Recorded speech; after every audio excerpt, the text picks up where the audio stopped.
Alright, let's see. Yeah.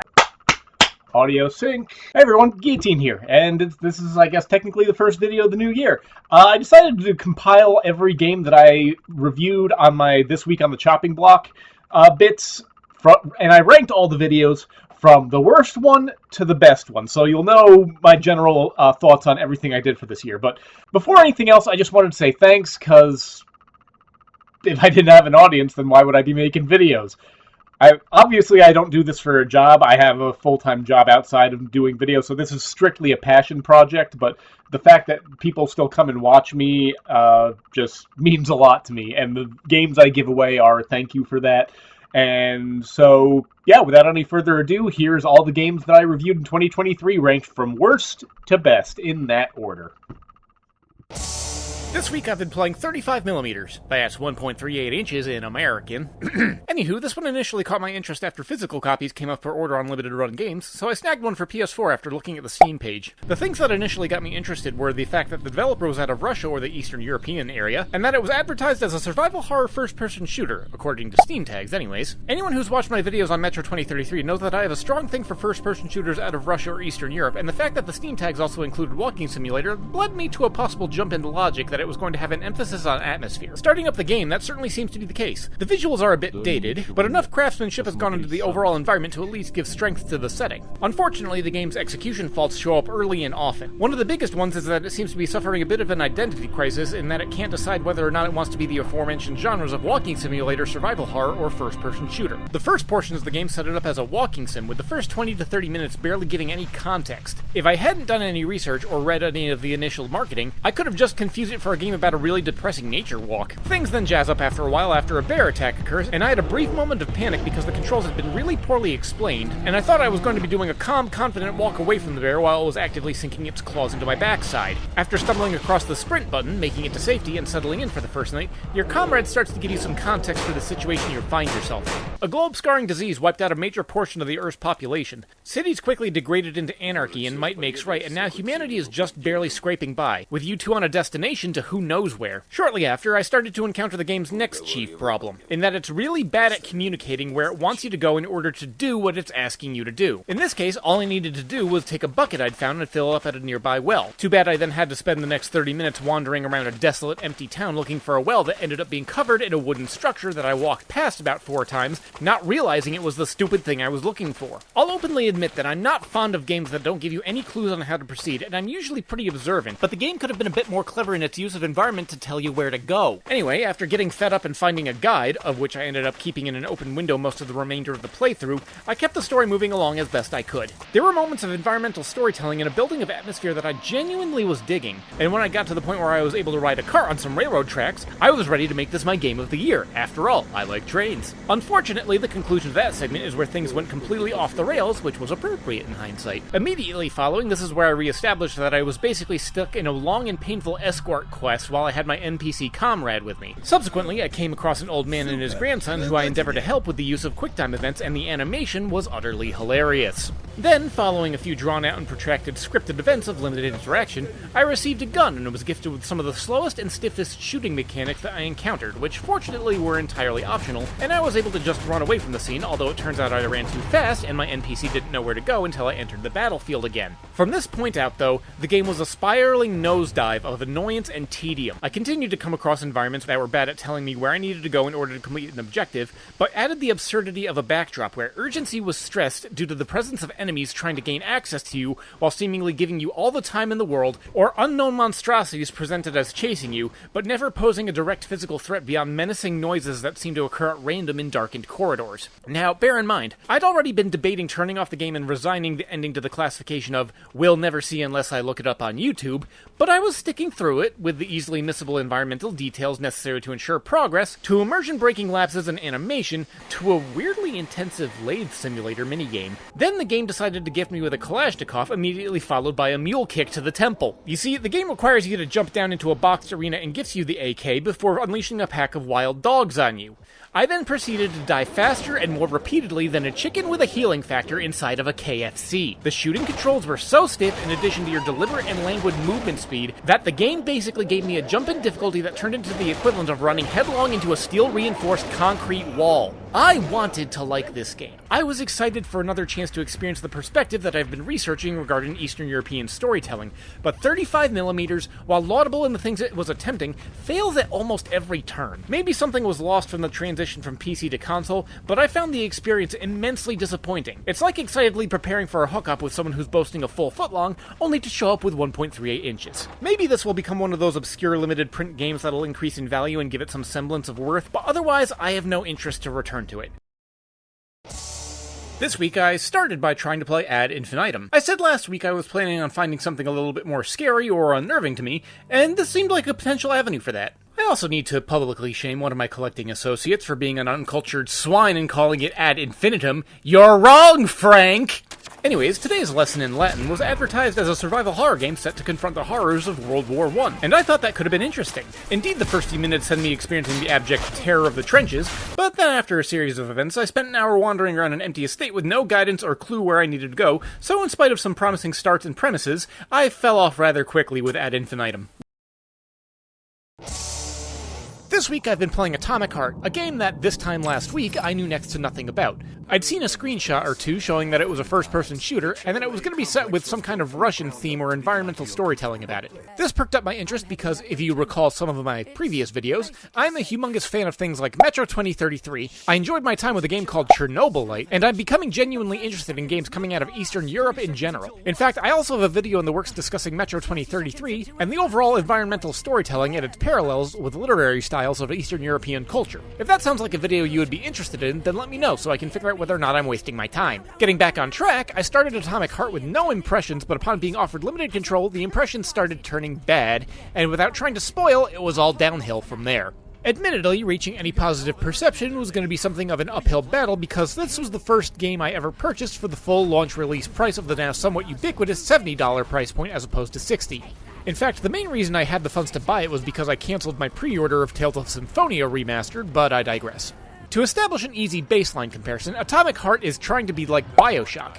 However, if you recall the intro sequence to BioShock, it took maybe 5 to 10 minutes, right? Well, Atomic Heart took a half hour to engage in what could have been boiled down to a 5-minute world building and establishment sequence. This leads me to one of my first major problems with Atomic Heart. One can establish that some of the chief differences in types of media is how effective certain ways of storytelling take place. In movies, it is better to show rather than to tell, and in games, it is more effective to do rather than to show. Well, Atomic Heart has a chronic issue of telling you. Not only is it telling you, but it is often trying to shovel so much backstory, world building, and technobabble that it begins to become white noise. In my experience, every little thing needed to be explained rather than just letting the world play out and show me as I experienced it. Inversely, the game is incredibly bad at telling you stuff that would have been considered more vital to gameplay. The menus and UI are incredibly poorly designed, and my first couple of hours were soured when I was trudging around fighting murderous robots with a melee weapon, only to discover that I'd had guns available to me long after I would have started using them. Speaking of combat, the mechanics handle well enough, but when you're not trying to battle humanoid robots, you're usually fighting small and sometimes fast-moving little drone-like enemies, except because of some of the aesthetic design, some of the enemies weren't initially registered as enemies in my mind, but merely as Soviet Art Deco architecture, so usually the first notice I received that there were enemies in the area was when the main character started screaming pain noises.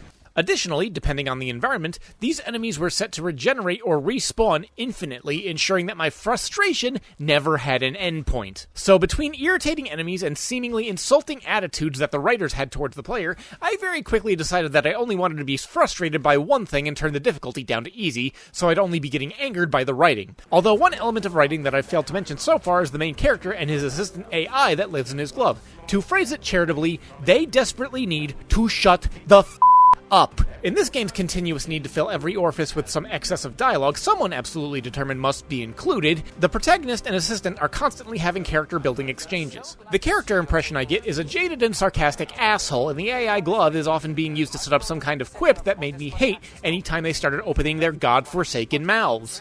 In order to try and get through the game, I started putting on videos or podcasts to just listen to while the game would play out as I made my way from objective marker to objective marker. The problem with this is that every once in a while there would be some vital piece of world building that would actually be affecting the game moving forward, but the irritation experienced when actually paying attention caused me to not want to pay attention and I'd miss these plot points. Not that the plot is anything exceptional in and of itself. I can't say I've experienced the ending, but I can say that everything I've experienced thus far, I was fairly consistently able to predict. Although, frankly, getting to the end was beginning to become a torturous experience in and of itself. Let's bring up the comparison to BioShock again.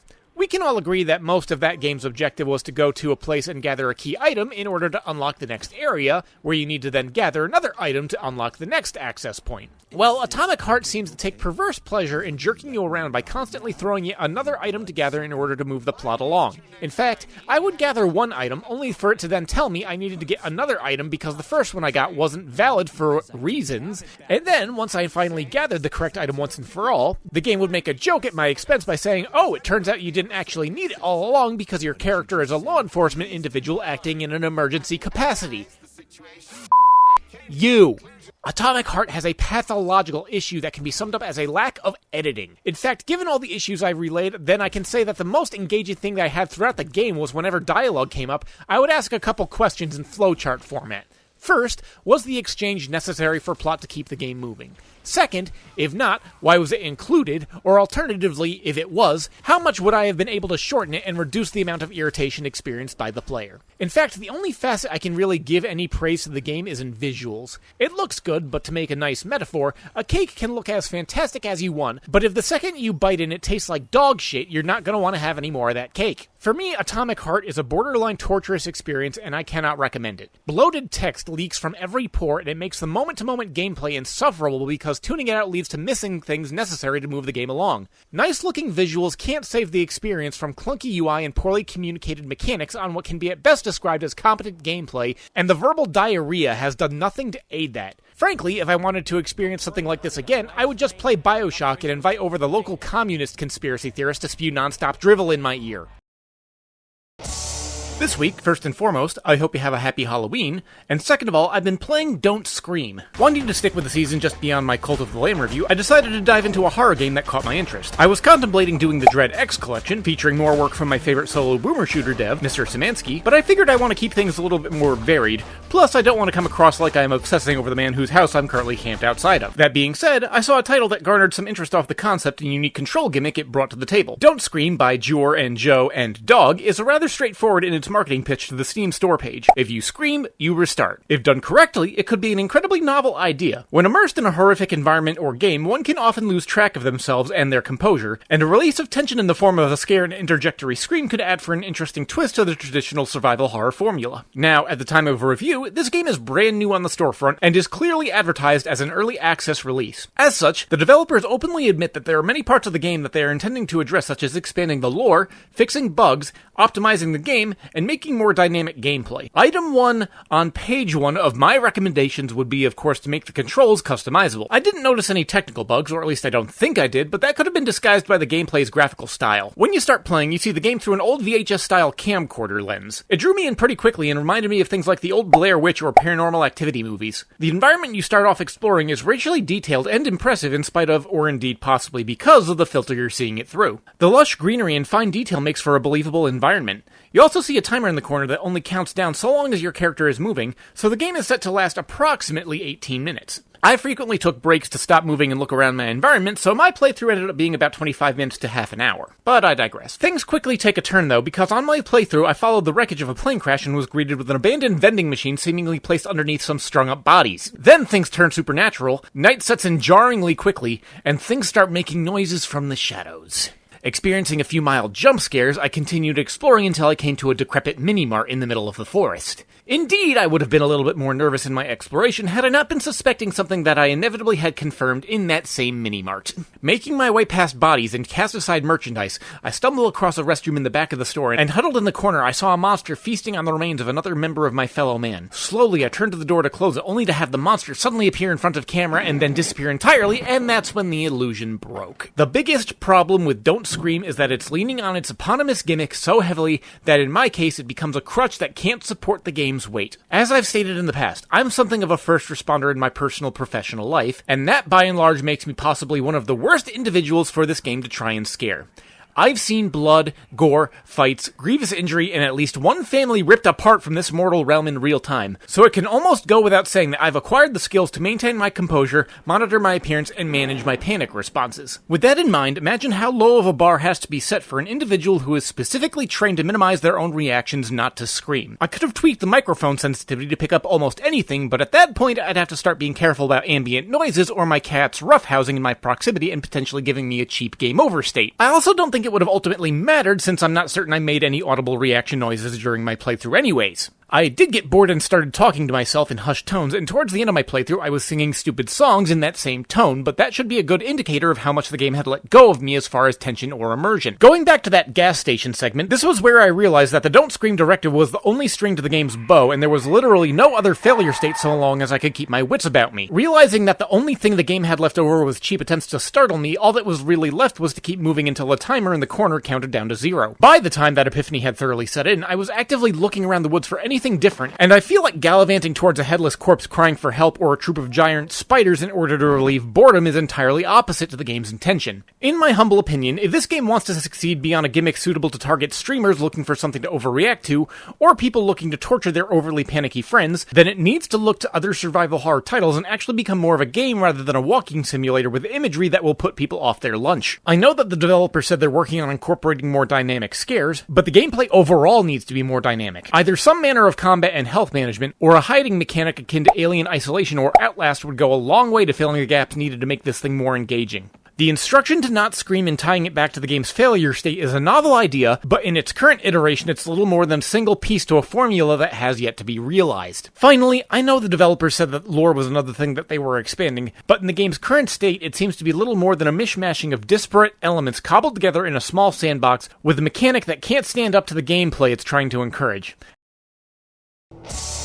As I alluded to last week, this week I've been playing the Resident Evil 4 2023 remake. For a very brief recap of last week, unique shooting controls made for a system of rewarding the player for anticipating obstacles and careful observation, but led to frustration in close-quarters combat scenarios. Additionally, the shift of survival horror to campy action horror was a welcome one, and the original game in and of itself still held up. I concluded by saying that I hoped I wasn't going to be burning myself out on Resident Evil by mainlining both the original and the remake back-to-back, and while I can't say I've done that, I've come darn close. Upon starting the remake, I'm instantly struck by the increase of visual fidelity. The game drips with bloody detail, ominous shadows, and is wonderfully atmospheric. Unfortunately, at least to me, the darker tone isn't only expressed in the visual details, but is leaked over into the mood of the story. In broad strokes, the story is largely unchanged from the original, taking time to give more explanation and depth to characters and cutscenes, but from the very first cinematic, you know that this rendition is going to be taking itself far more seriously. That's not saying it doesn't have its moments where it at least references its formerly campy nature. It keeps some of the iconic lines as well as over-the-top boss fights, but doing so much more straight-faced, and as such comes across as far less enjoyable for me. Where's everyone going? Bingo? In the very least, they've made Ashley less annoying as a character, although that's come at a significant detriment how she affects gameplay, but I'll get to that later. Speaking of gameplay though, that's the next major adjustment. Having quite literally had almost 20 years between the original and the remake, it has adopted numerous sensibilities in order to facilitate far more comprehensive controls, and therefore giving the player far more power to deal with a wider variety of scenarios. I mean, go back to when I was playing the original version many years ago, and my mind would have been blown the second I was able to aim and move at the same time. Inversely, with every improvement that they've made to controls, they've had to balance it out with some other factor. You still have the iconic resource management and attaché case, but now they've also included crafting. I'm not necessarily going to bemoan this in and of itself, but one thing I will complain about stems from the new stealth mechanics and the fact that you're also far more capable with your knife. In order to keep things tense, your knife can now break, and you have to spend resources at the merchant to fix it when it happens. The first time this happened, I outright told the game to f*** off and went off to go do something else for 10 minutes. You can obtain other knives when exploring levels that can be used for either a similar combat role or as crafting materials to make other weapons and ammunition, but they have far less durability than your combat knife, but back to the point. The condition of the knife is also dependent on its general use in combat, and the fact it can now be used in a parry mechanic when opponents are meleeing you. However, in almost every scenario where opponents were close enough for me to be getting struck, I was usually getting dogpiled, and this resulted in me having to start a segment over. I feel like the parry mechanic is somewhat antithetical theoretical to the optimal mentality, which I'm finding myself far more appreciative of. Resident Evil 4 to me was never a game that was at its best when I was flying completely off the cuff and reacting in the moment. It was a game that excelled when I was formulating a plan or anticipated the hazards that were to come, began acting off of those plans, and then seeing how the world reacted to me. For me, resorting to a knife in close quarters combat often meant a failure of planning, and the parry mechanic never seemed to help me in those scenarios. Speaking of the world reacting, combat has become substantially more frustrating. In the original Resident Evil 4, you could almost guarantee that every shot placed on the enemy would cause them to react somehow, whether it was just them staggering or strategic placement of shots on limbs to gain a desired effect. This still mostly happens, especially with holding particular weapons or items, but in the event that I was getting a little bit more cramped and having to go for center of mass shots, they usually just kept advancing, tanking whatever damage I was dealing to them, and inevitably costing me part of my health bar. And let's not forget that depending where you are in the story, you may have to kill the same enemies multiple times. The first time I encountered an enemy that I thought I'd dispatched, with their neck broken sideways and staggering towards me completely divorced from the shell of humanity that had once occupied,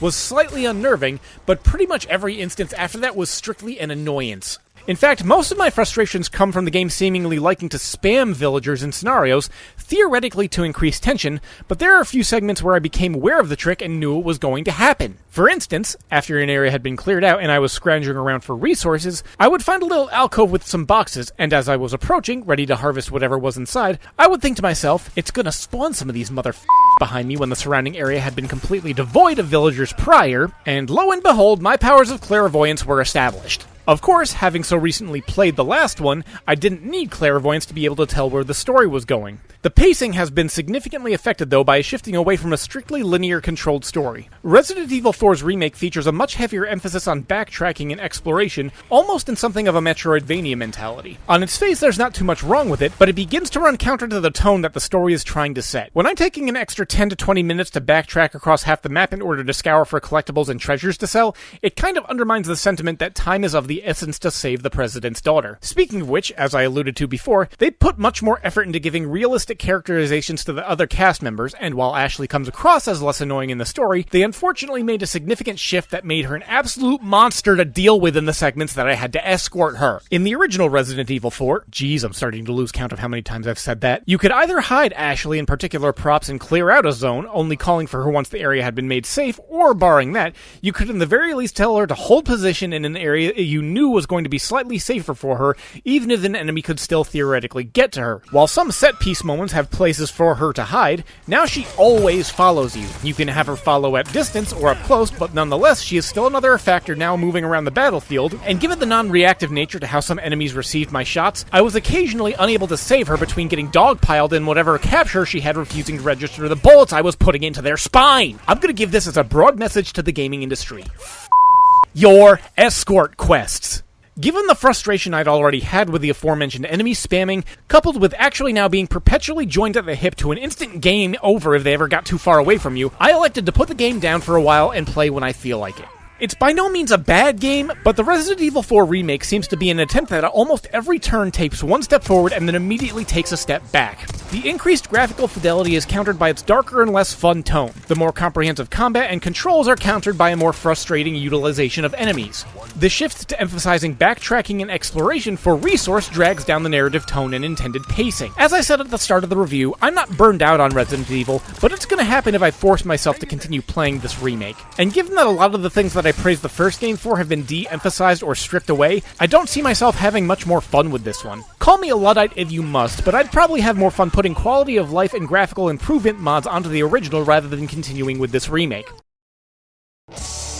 This week I started off playing First Squadron. It's no secret that I love the Star Fox franchise, save for the last bastardization made by Platinum and ruined by Nintendo's pathologic desire to innovate when it's not needed. That being said, it's been 7 years since the last official Star Fox game, 5 years since Fox McCloud's last playable appearance, and 12 years since Nintendo's last unabashedly good go at the franchise, which was Star Fox 64 3D. Anyone else feeling old yet? I can only imagine the hell that F-Zero Golden Sun and Earthbound fans have been going through, but I digress. Anyway, whenever a gap reveals itself in the market, various creators and opportunists will often fill those gaps and endeavor to make their own version of the popular game complete with blackjack and hookers, and it just so happens that there are a few games on my radar that are seemingly coming in to try and fill this gap. That gap being linear furry space shooters. Another one of those games, Whisker Squadron, still seems to be a bit farther away, so we'll have to settle for Fur Squadron to see if it can fill the void in my soul that Nintendo has created. Now, the first problem that comes in when you're trying to create a replacement or an alternative to a beloved franchise is that you are going to be inevitably compared to the original work, and if any element doesn't match up or meet expectations, then it's going to be an unfavorable comparison. So developers either need supreme confidence or a serious case of self-delusion. Star Fox set up a simple yet grand story of bringing space combat across the galaxy to the doorstep of a tyrannical robot monkey.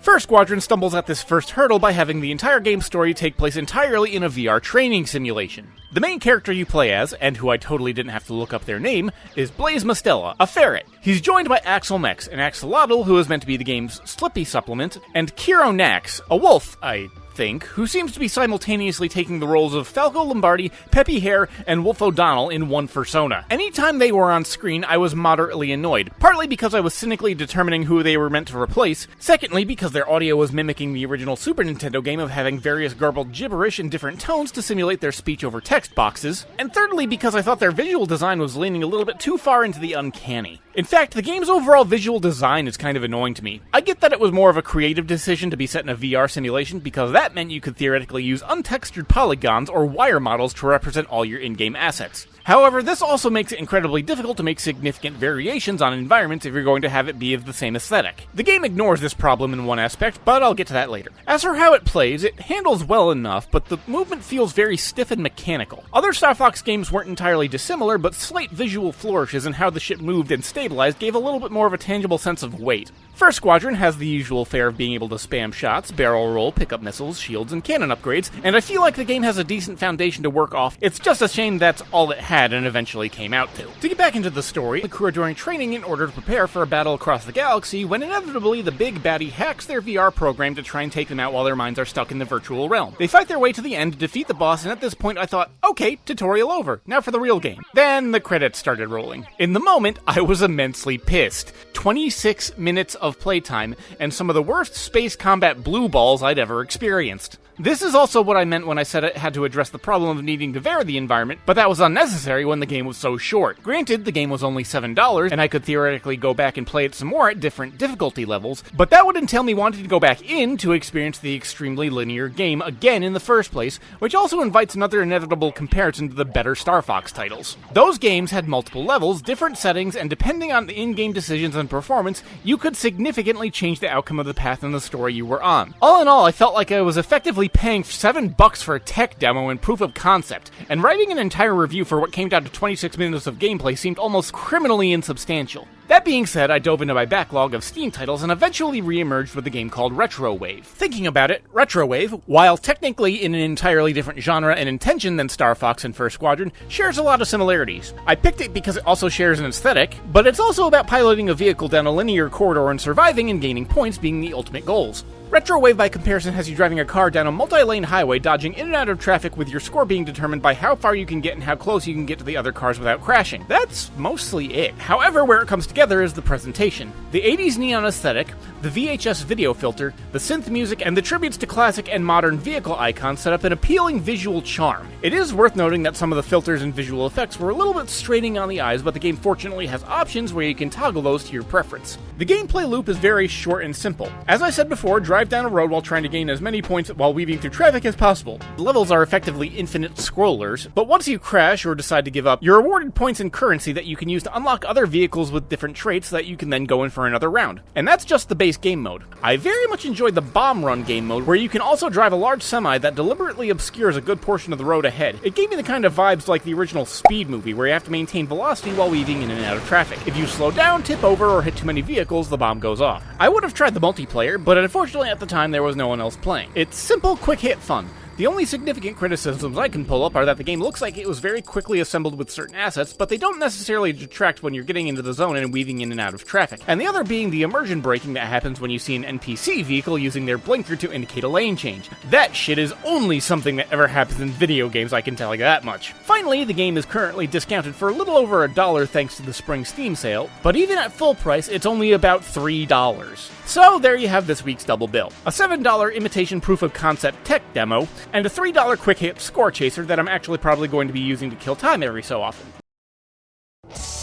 This week, I've been continuing my playthrough of the Klonoa Phantasm Reverie series with Klonoa 2 Lunate's Veil. If you haven't seen the previous video, I'd recommend taking a look at it before diving into this one. If you don't wanna, or you have already seen it, thank you for watching if you did. To give a brief recap of the first game, it was mechanically competent and visually charming, and occasionally challenging with some of its tweaks on gameplay, but it had some issues with trying to determine perspective due to how its 2D navigation was affected by the 3D world. The first game also concluded with a rather unsatisfying storyline with more questions than answers. The main character, Klonoa, was summoned to another world in order to assist the local inhabitants with an overwhelming darkness that would have filled the entire world with misery. Upon the completion of his task, he's sucked into a void, screaming in anguish, and that's the last we see of them. Where did he come from? Is he even actually real? Klonoa 2 picks up by answering none of these questions, and from what I experienced, doesn't really care to. Well, I must backtrack a little bit. Klonoa is known in the world he now arrives in as the Dream Traveler, and has supposedly aged to enter his teenage, slightly edgy phase. Given a little bit of establishment, he's quickly off to begin yet another adventure where he has to prevent an evil entity from filling the world with darkness.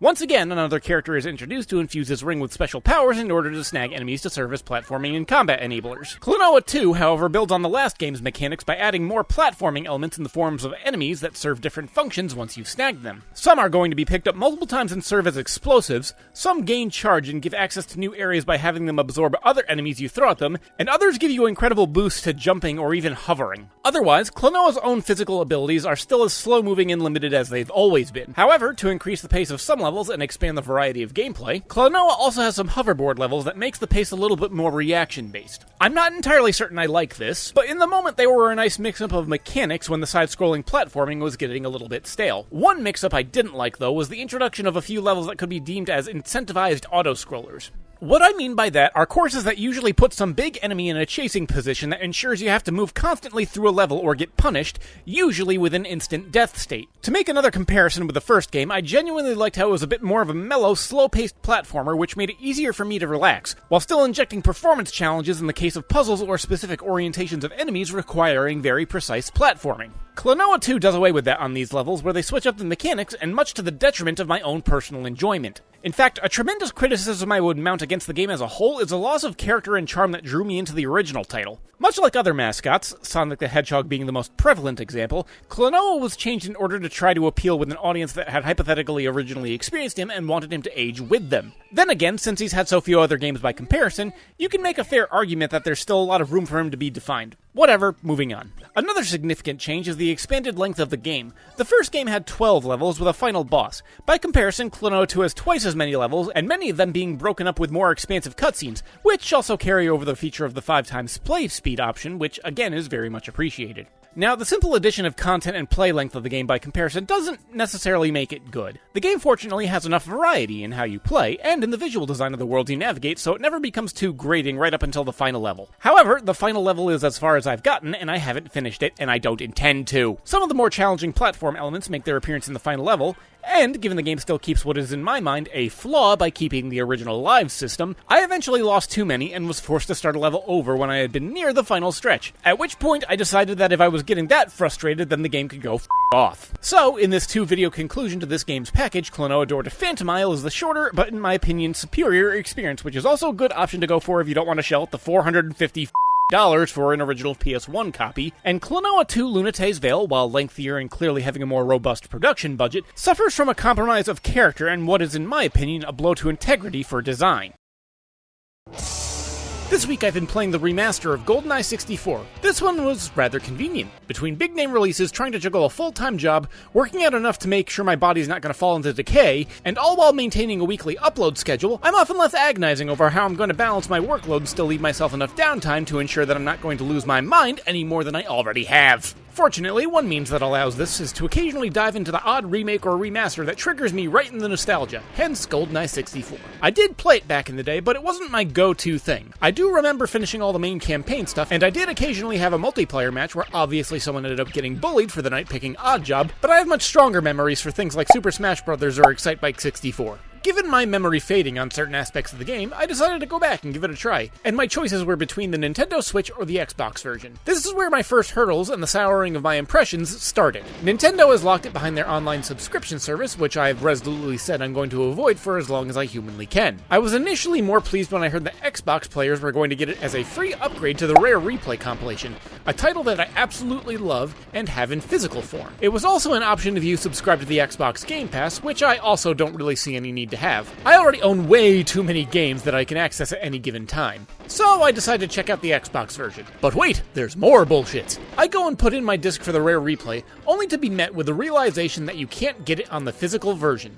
Only the digital. Apparently, according to an article I found, they couldn't manage to hammer out the licensing details for individuals that had the physical version, so I ended up needing to buy it again digitally. Apparently, licensing is also the main reason that we haven't been able to get it re-released for so long. According to a brief documentary by Larry Bundy Jr., the intellectual property holders of 007 are incredibly stringent with who they lease their intellectual properties out to, and are paranoid that they must maintain absolute control on how incarnations of James Bond are represented. Apparently, they couldn't care less about the quality of the individual games, though. But that's enough ranting about the corporate f***ery going on behind the scenes that led this to taking 20-something years to see an official re-release. You probably want to know about its quality. Well, impressions did not start off good. The first time I tried to boot it up, the game's visuals froze on one of the idents and stuck there until I rebooted the title from the home menu. However, once I was able to get the game to start proper, I was able to pick things up pretty darn quickly. I thought the game translated rather well to an Xbox controller from the original N64 monstrosity. And don't think I'm being demeaning to the original hardware here. I love the N64, but everyone can acknowledge its controller is weird as hell. Now, the controls handle fine, but one should be aware that this is by and large a straight port of the original N64 game.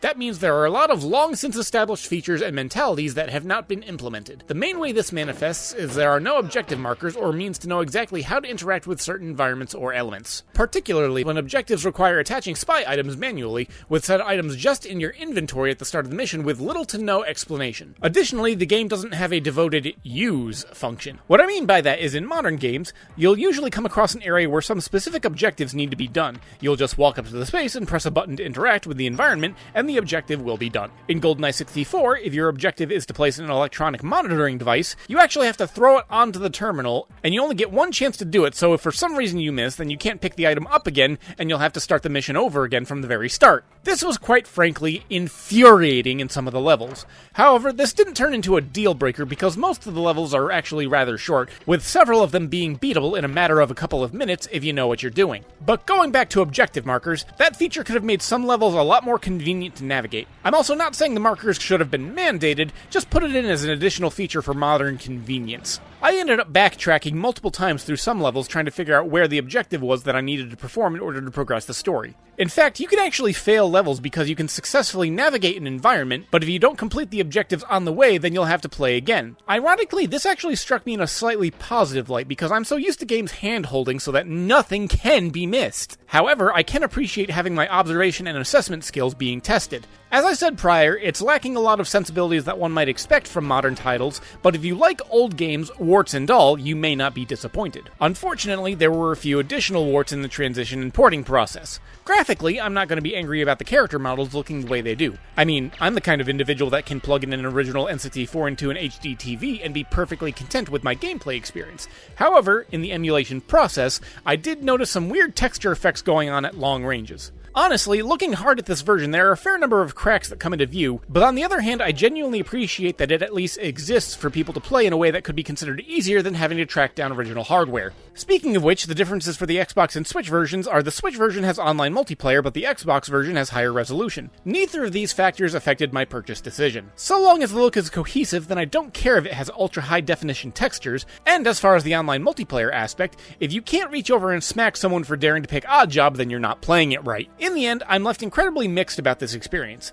To reiterate, I like how it's being brought to modern systems so people can easily enjoy it, but the bare-bones nature of the porting, and the lack of improvements that could have been made given everything that's happened in the year since its initial release, leave me feeling occasionally unsatisfied, if not genuinely frustrated. Especially when compared to the relatively recently leaked Xbox 360 version that was made that shows a potentially much higher quality product. It leads me to believe there should be some entity similar to Child Protective Services, except that they can take away intellectual properties from boneheaded companies. But if that were the case, they'd need to do a no-knock raid on Konami headquarters first.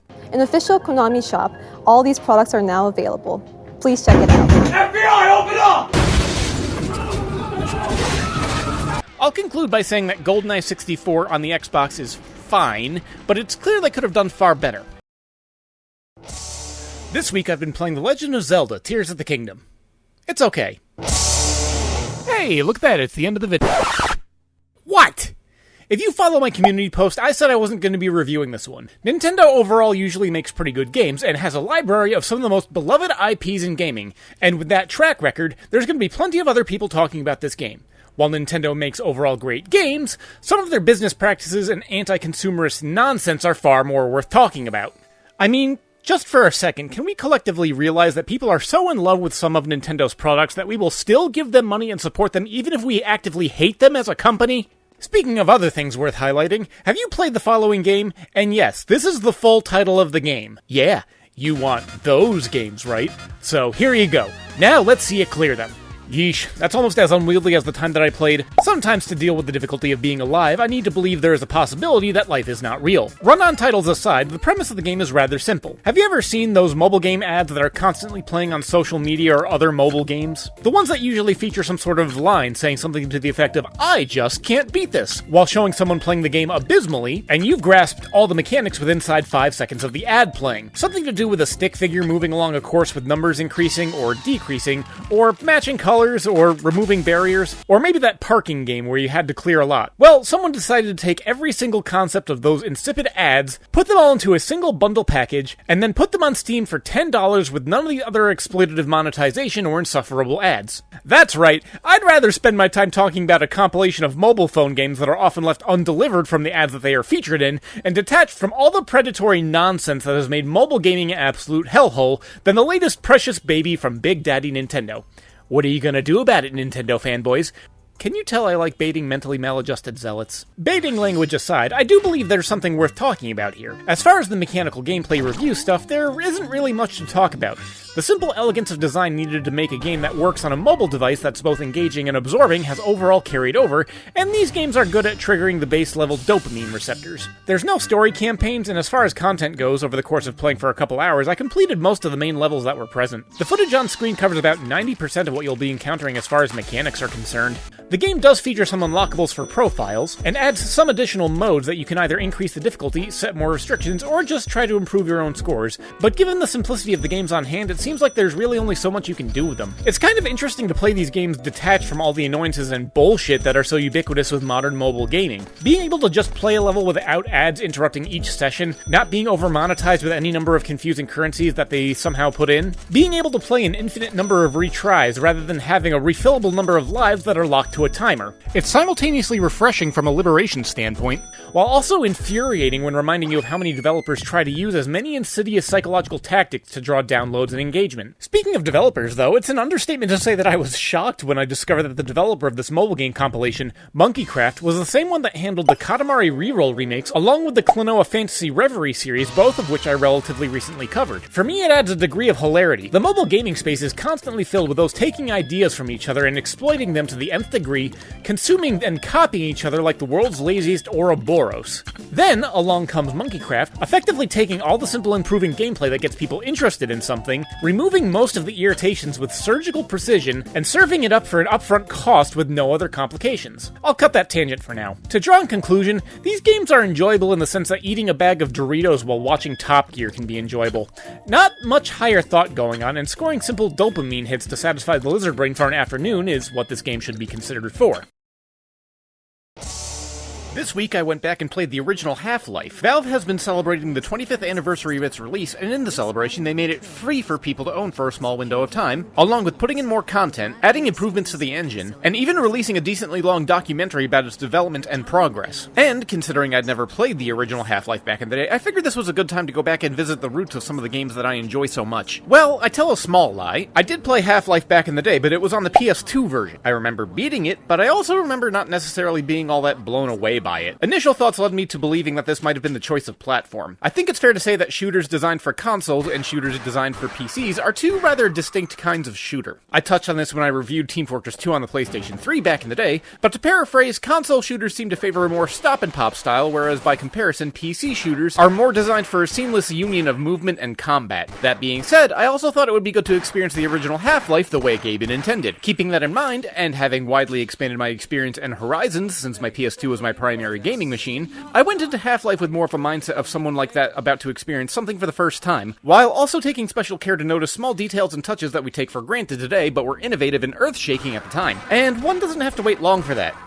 With the interactive and fully animated opening that serves as storytelling for the environment and the character of the player as Gordon Freeman. Most anyone who knows video games knows the story of Half-Life at this point. Gordon Freeman is a scientist who shows up to work, runs some experiments, things go sideways in an instant, portals to other dimensions are opened up, the military shows up to intervene and scrub any evidence of what was taking place, and it's up to Mr. Freeman and his supersuit to fight all of it. One thing I think that stands up fairly well to the test of time is the early game's pacing. What Valve did was incorporated narrative details or path of progression interactive game set pieces that either took place around you or directly involved you as a player and responded to you dynamically. Again, a feature we now take for granted, but something that was immensely difficult and rare back in the day. The reason so many people remember the sequences like that of the test chamber or the tentacle tower are the way they played out while simultaneously communicating objectives, story, or hazard while the player participated. As for the combat, the gunplay is still satisfying and visceral, from the tiny details of animation to the punchy audio of gunfire. The early game also paces out your weapon acquisition so that you're constantly expanding your means of damage dealing and tactics. Saying that the early game is extremely good is also not a surprise, given that back in the day, a lot of games did distribution where they give the first parts of the game away for free or in package deals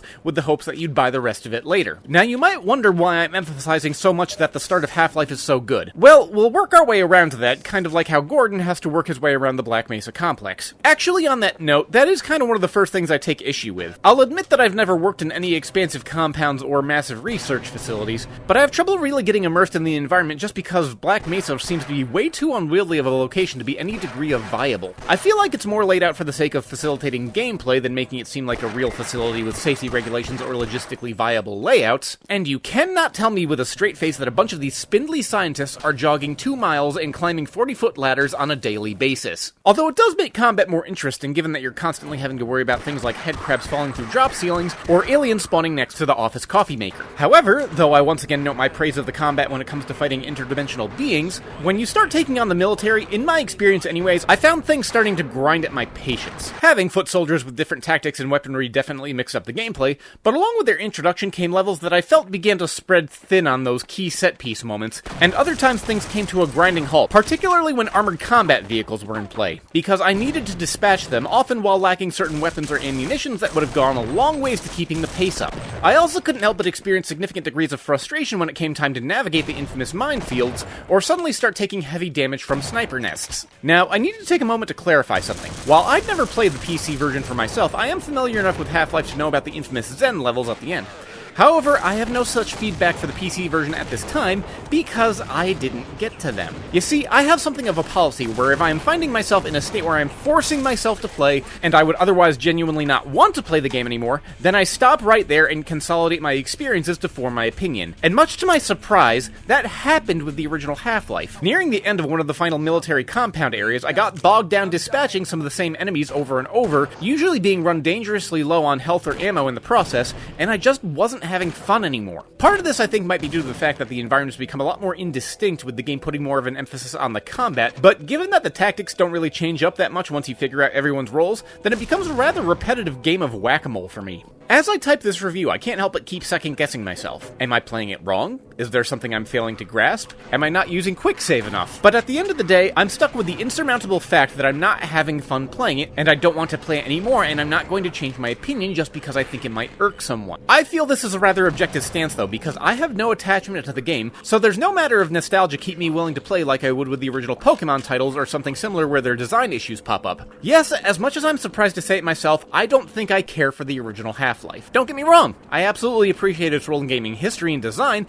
but let's not forget that there's been 25 years of game design fundamental adjustments and improvements. And not everything is bad about Half-Life. Let's not forget that the start of this video was almost explicitly praising it after giving the introductory context. It's just that with all the improvements we've had over the years, I've now become spoiled by those improvements, and I think that the middle portion of the game unfortunately outstays its welcome. As a keystone of gaming history, I find things that I like about Half-Life, and I can absolutely appreciate Valve for this opportunity to reflect on their achievements of the past, and giving support to a game that still has numerous fans, most of which I hope are well-adjusted enough that they aren't going to send a pipe bomb to my mailbox. However, while having many redeeming aspects, I don't think I'll care to revisit this one.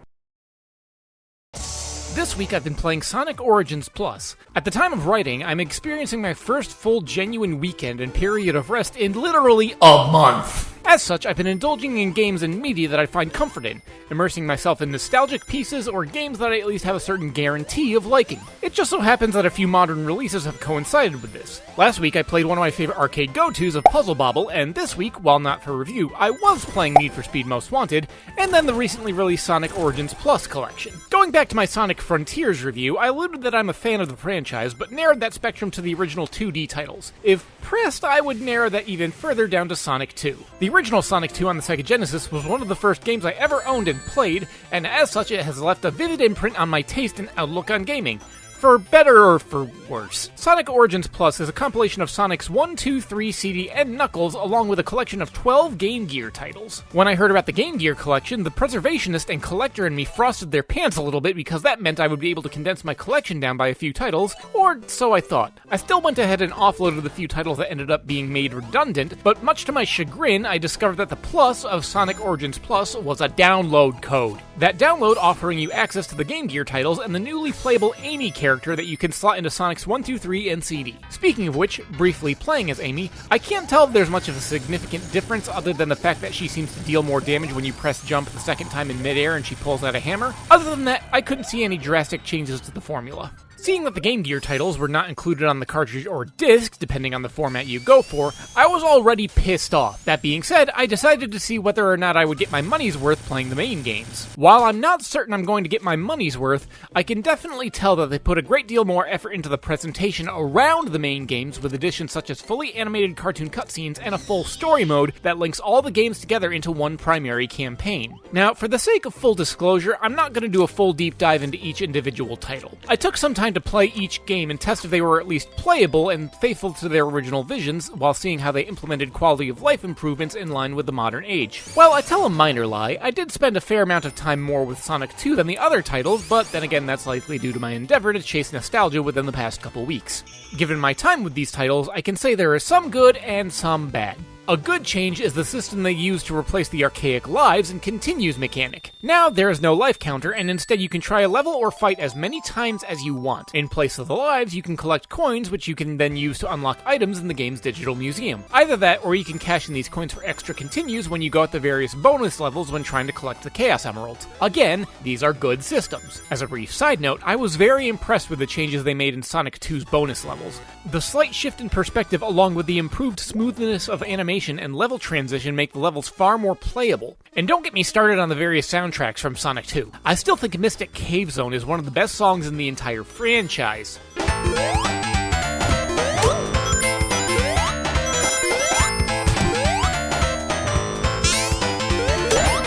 So, if they've improved things by getting rid of the live system and made other small improvements to increase incentives for engagement when playing, then what went wrong? Well, first of all, while the added touches that give a sense of reverence to the franchise are pleasant at all, when it comes to actual gameplay, I'm not certain Sonic Origins is the definitive way to experience them. There have been numerous collections for the Sonic games over the years, and they have featured in their own right various options and tweaks that drastically modified the experience. In my opinion, my preferred way to go back and experience the Sonic games themselves is in the Sega Genesis Genesis collection on the PS4 because it features things such as rewind functions and save states. For the Sonic Origins collection, I could see you implementing these on the main platforming games, but locking them off during the bonus levels. But features and accessibility tools aside, I also experienced a few bugs or quirks, particularly in Sonic 2, that left me feeling there were several aspects of the game that were left needing improvements or touch-ups. It's also worth noting that Sega never made any effort to advertise whether or not the original Sonic 3 soundtrack had been fully restored featuring the work of Michael Jackson. I don't care too much myself, but the preservationist in me is still miffed over that. It's one reason why I still keep my PS2 compilation on hand. Speaking of which, the preservationist again was happy about the inclusion of the Game Gear titles, but upon trying them out it becomes blatantly apparent they were more of an afterthought than anything. The controls are stiff and unforgiving, there's very little for quality of life improvements, and in this bare-bones state, it becomes easy to see why they've been collectively left behind by gaming history and consciousness. But speaking of gaming history, the museum was at least a nice inclusion, and seeing old concept art and other various pieces from the past were pleasant to browse over, even if I don't care to unlock most of them. You know what? Take all the options such as the rewind and save states from the Sega Genesis collection on PS4, modify them as I stipulated, fix the various bugs, quirks, and lacks of polish, give the same improvement and reverence to the Game Gear titles, and then include every other Sonic game created before the Dreamcast, and I would tell you that you have a definitive Sonic collection. As it stands, Sonic Origins Plus is a perfectly serviceable option, but depending on your playstyle and preferences, there are alternatives that are likely more desirous. Hell, maybe Sega should just stop releasing compilations of the original Sonic games and do what Nintendo did when they made Super Mario 3D All-Stars. Sonic Adventures 1, 2, Heroes, and Shadow the Hedgehog would, if nothing else, be a very interesting compilation. I've gone on record in stating the early 3D Sonic games are flawed in their design, however, I can appreciate them from a historical perspective, but I digress. If you've currently got a means to play any of the original Sonic games and those are your preferred method, I'm not certain Sonic Origins is going to change your mind, with or without the plus. Happy New Year, everyone! I'm back, and this week I've been playing Stray. I decided to give this game a shot at examination for a couple reasons. First, my collector brain for some reason wanted to track down a PlayStation 4 copy. In fact, I acquired my copy from the GameStop website for about $40 when a lot of less diligent consumers were paying scalpers amounts in excess of $100 on eBay. The second reason I wanted to track down a copy was the fact that this game apparently won Best Indie Game at Jeff Keighley's The Game Awards. If you'll indulge me for a brief side note though, up until this past year, I'd never watched The Game Awards, and having experienced them this time through, I will never experience them again unless Valve gives away more Steam Decks. I may make a video tearing down The Game Awards as an event and how it's ultimately detrimental to the industry, but that's a discussion for another time. I'll just summarize here by saying, Jeff Keighley and his overhyped marketing event. Back to Stray. I also discovered that Stray was published by Annapurna, which, according to research I did for this video, was founded in part by one of the developers of that game company, which is responsible for Journey, one of the best games ever made in my opinion. Whatever quality that relates about the game itself, we are about to see. Stray starts with you playing as a cat in some dilapidated drainage infrastructure. You spend some time getting basic movement and camera controls, and then you're given some prompts that show you how to interact with the world by being a cat at your fellow cats. Then you're introduced to platforming elements, but it's in a very restrictive manner. The immediate reference that I came up with was the platforming in Enslaved Odyssey to the West, where you basically press the button when prompted to do so, and you follow a very strictly linear platforming path that eliminates a fair amount of the challenge because the platforming is basically pre-scripted. For the record, I'm not considering that good or bad, it just is. It means, though, that the later elements of platforming and exploration are limited to areas that the game says you are allowed to jump to because otherwise there is no jump function. Anyway, after a brief segment where the basic mechanics are introduced, a cutscene happens where you are separated from your feline siblings and then the game starts proper. Eventually, you acquire a little drone companion that allows you to interact with the story elements of the world as something of a narrator and audience surrogate, because this game portrays you strictly as a cat that can't talk, although there are some confusing elements to that, but I'll get to those later because they're my chief issue. You then stumble across a society of robots where you effectively get immersed in their story. I'll avoid spoilers by and large, but I will relay that it dabbles with a desire of freedom from a society that has deliberately gone into lockdown. Then there's a brief window of transhumanism, followed by the enabling of a resistance against an unspecified authority, and eventually liberation. In my opinion, the narrative serves as an adequate device to move you from location to location, but if I had to pick out a strength for storytelling and immersion, it was definitely the environment. The areas you wander are highly detailed, thoroughly fleshed out, and feel comprehensive and lived in. The story itself is serviceable, but I wanted to know more about the world itself and the happenings that ultimately left it in the state that we currently find it. Honestly, I couldn't care less about the cat, and that's not just because I'm more of a dog person. I'm not saying I hate cats, I just like dogs more. In the end, I find my own personal story a lot less engaging. That criticism ramps up to 10 when you encounter the danger zones, where you have to avoid and for a limited segment, fight against what effectively looked like cyclopic head crabs.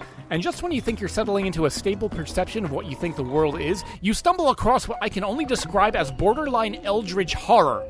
I feel very seen in these rooms. I'll reiterate, I want to know what caused the world to have this stuff start happening to it. Through clips and memories that your drone buddy can find, you do get a little bit of establishment to this effect, but nowhere near enough to satisfy myself. And speaking of being unsatisfied, I'll now move to my chief criticism. The best way I can phrase it is a dissonance of character. This partly comes from my mindset where I want to try and get immersed in the character of a protagonist and play as their role, and in this scenario, I'm a cat.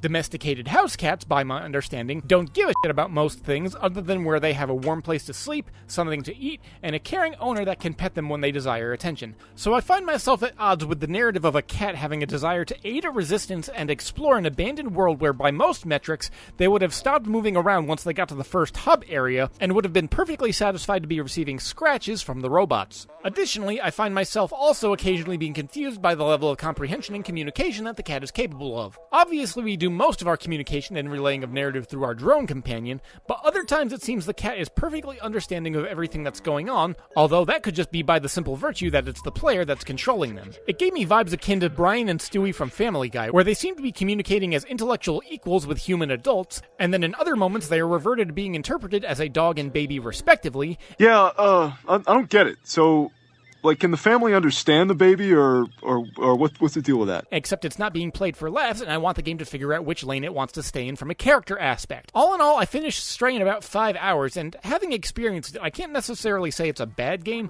but it's one that I also have little desire to return to, and honestly, I think that its designation as Best Indie Game, according to the game adverts, leaves this game with a sense of pretentiousness that I can't help but feel has received most of its attention because people like cats and want to pet the protagonist chubby cheeks. This week I've been playing 2 games, John Wick Hex and the Hong Kong Massacre. A couple weeks ago, a good friend of mine came to visit and we went to go see the latest John Wick movie. I don't proclaim to be any kind of movie critic, but it was fun, action-packed, and a nice conclusion to the John Wick saga. And, without spoiling anything, there is a 3 to 4 minute long, unbroken, and masterfully choreographed scene that is particularly breathtaking that seems to have been strongly influenced by top-down shooters. I was later browsing around the internet and came across an article that says the particular scene was directly credited to the Hong Kong Massacre, so seeing that it was in my Steam library, I downloaded it and started giving it a shot. In return, it gave me many shots to the face. I have no issue with stating the degree to which the game emasculated me when I first started playing. Each individual level may only take a minute or two to actually complete, but you may spend upwards of 10 minutes trying to puzzle together through trial and error which pathways and enemies to prioritize while constantly dodging incoming fire. Fortunately, the transition from one life to another is incredibly fast, and you aren't forced to dwell on each individual failure, so frustration is heavily mitigated. If I had to make a direct comparison to another game, I'd say Hotline Miami, but with a darker tone and a more realistic aesthetic. Also, this could be because I've seen the Stranglehold movie, but I get a strong gun-fu feel to it, particularly in boss fights. However, I found I was usually able to exploit those pretty easily, which leads me to probably my most salient criticism. It's fun in bursts, and I definitely see how it inspired the top-down scene from the latest John Wick movie, but if I'm being honest, it's a bit too high-strung for me. The gameplay is tight, the visuals and violence are visceral, and there's a fair degree of satisfaction to be experienced upon completing a level that you've been struggling on for a while, but it's not something I would pick if I'm looking for something to enjoy and relax with. Once I started getting a feel for it, I would usually prefer to play with my thumb on the slow motion key as much as possible, treating it almost as a more tactical game as opposed to a more reaction-based one. However, that leads nicely to John Wick Hex, which instead of serving as an inspiration for John Wick, simply is John Wick. It's an officially licensed game and loosely considered canon to the main story of the John Wick films. It's like the Hong Kong Massacre in it's a top-down shooter, and actually I think that's really the only primary similarity they share.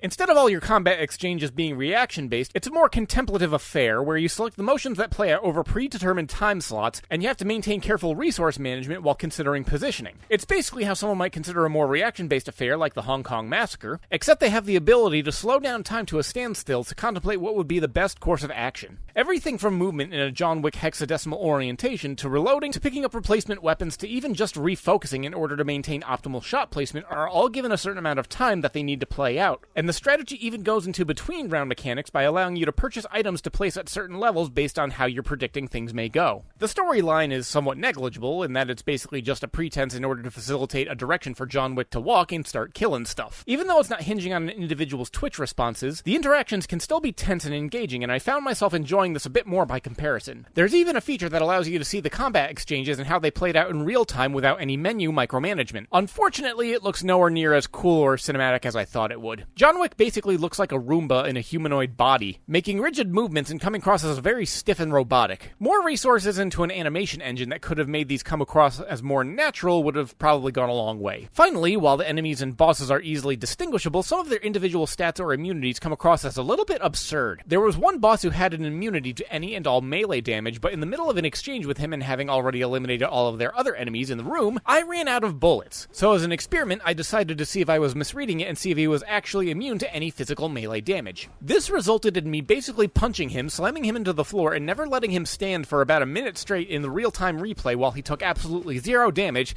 so I had to break off and find a gun scattered around the battlefield so I could finish him off. It was ridiculous and a bit funny in the moment, but also irritated me for the fact that by giving one particular attribute, it effectively stagnated the level and prevented me from completing it when by any other metric I was done. Then again, if I'm going to this degree to find nitpicks, then I think it's fair to say it was more worthy of my time. That's not saying the Hong Kong Massacre was bad, it's just not my thing. With that swing and a miss, I recalled that I relatively recently acquired a copy of Bramble, the Mountain King for PS5. I got it on a whim when my local GameStop got a copy, and I more got it in passing simply because I heard from a friend that it was similar to Little Nightmares, but more based in fantasy. I did enjoy Little Nightmares, so the premise seemed intriguing, but I'm not as much for fantasy, but nonetheless I dove in. For those unaware, Bramble, the Mountain King is one of those platforming games similar to Limbo, Inside, Little Nightmares, and likely many others in the future of the genre of semi-realistic platformers with small children losing their innocence by confronting horrors.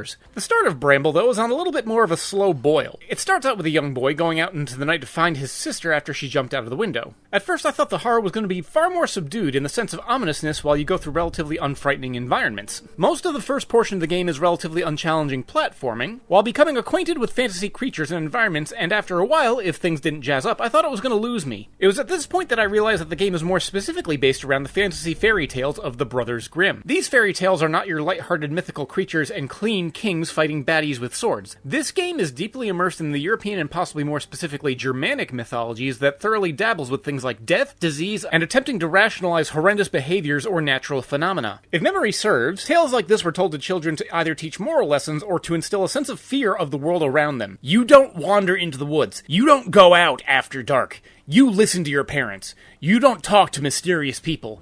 If you do any of those things, you will die a painful, horrendous, gory death. I'd been completely unaware and blindsided by this tonal shift, which I probably could have seen coming if only I'd taken time to read the game's M rating. With the tone now re-established and the stakes being proportionally raised, I was much more interested in continuing my playthrough. Now, while the game's a bit short at about 4 to 5 hours, it starts running out of content and ideas by the end. I also found myself despising the segment of the game almost to the second to final area that's riddled with zombies that are continually feasting on corpses in a way that sounds like if you were to give me a microphone to record an ASMR video while eating pasta. The game also had some issues when it needed to shift from platformer to combat, which I feel is unfortunate. The platforming had a lot fewer cheap elements, and subsequently what I felt were undeserved deaths when compared to Little Nightmares. The pacing and design of the various platforming challenges were tense, but rarely did I experience frustration. Jumping back to the other hand for the combat, though, the boss fights frequently had instances of frustration. I had at least one instance in the final boss where I seemingly ran out of targets and the boss fight couldn't progress, so I had to die and go again with the hope that the fight would properly process this time. On the second to last boss fight, I almost fell out of my couch laughing so hard just due to the nature of one of the attacks that transpired by which I had no means of foreseeing. While the combat segments may have taken more prevalence towards the final minutes of the game, much to its detriment, overall I liked Bramble. It's not necessarily innovating the genre, and frequently falls into the same traps of games that have to lose focus in order to incorporate battle mechanics into solid platforming, but the visuals, tone, style, mechanical competency, and the platforming itself left me feeling satisfied.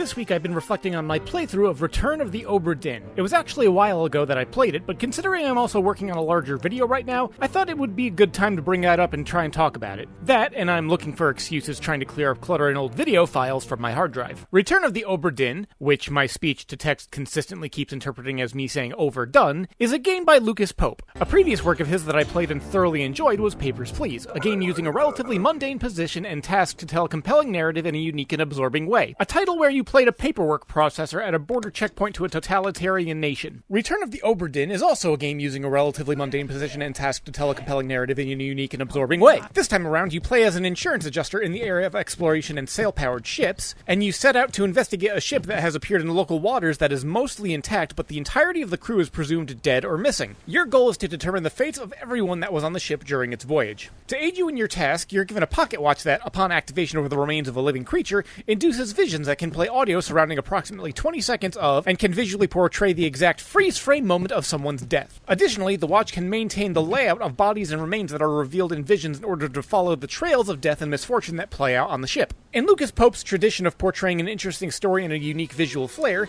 the game is entirely rendered in a manner emulating that of ancient computer displays.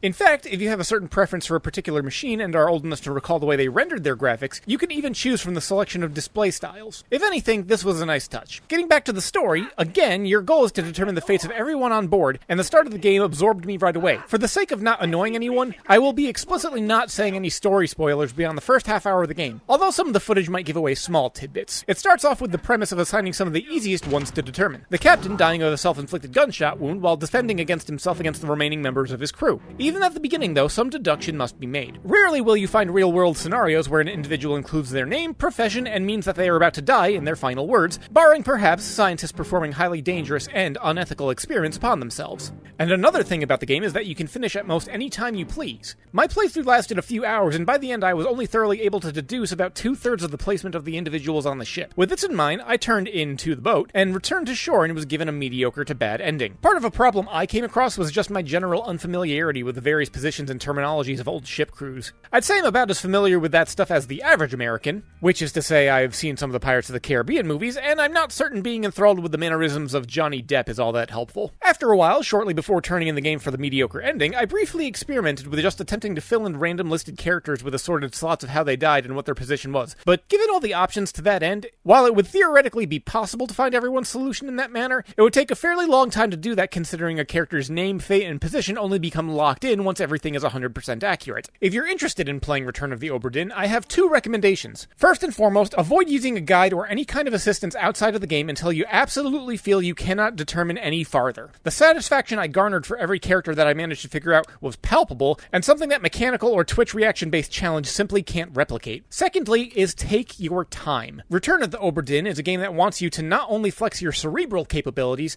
but in spite of the low detail graphical style, the environments are well realized enough in their implementation, and the sound design is so thoughtfully realized that this is a game that wants you to play it slow.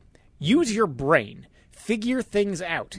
Hear the creaking of the ship and the water lapping against the outer wood paneling while you scrounge for every detail. That being said, if I had to make a direct comparison between the two games, I'd say I was more satisfied with Papers, Please. Again, likely due to my knowledge base on the environment and professions at hand, I only figured out about 2/3 of the game, and the irritation of that ending I was given eventually led to me using a chart to simply place everyone on their appropriate name, task, and fate. However, while it was satisfying to see how the game ultimately played out, the irritation of having to resort to a guide made it about equal to if I had just done it and stuck with my mediocre ending. Although filling out the chart and my lack of knowledge led to a few moments of me thinking, and how the hell was I supposed to figure that one out? I'll conclude on a final note. I was debating turning this into a whole video on why it's more important to pay attention to creators as opposed to studios and franchises, but figure I can boil it down to the following paragraph. The consistent work of Lucas Pope and his ability to tell unique and interesting stories with unorthodox methods and environments leaves me interested in anything that he'll have to put out in the future. This is why I also pay attention to individual creators elsewhere. Hideo Kojima, Shinji Mikami, Julian Gollop, Koji Igarashi, Ken Levine, and Tim Schafer. If you like a game, don't pay attention to the name of the franchise or the publisher studio who owns it. Find the name of the creative director behind the project, the visionary who led the project with their creative intention and view of what they wanted the final product to be. Rarely is a truly great game designed from committee. In the very least, figure out what you like and find the prevalent names behind them.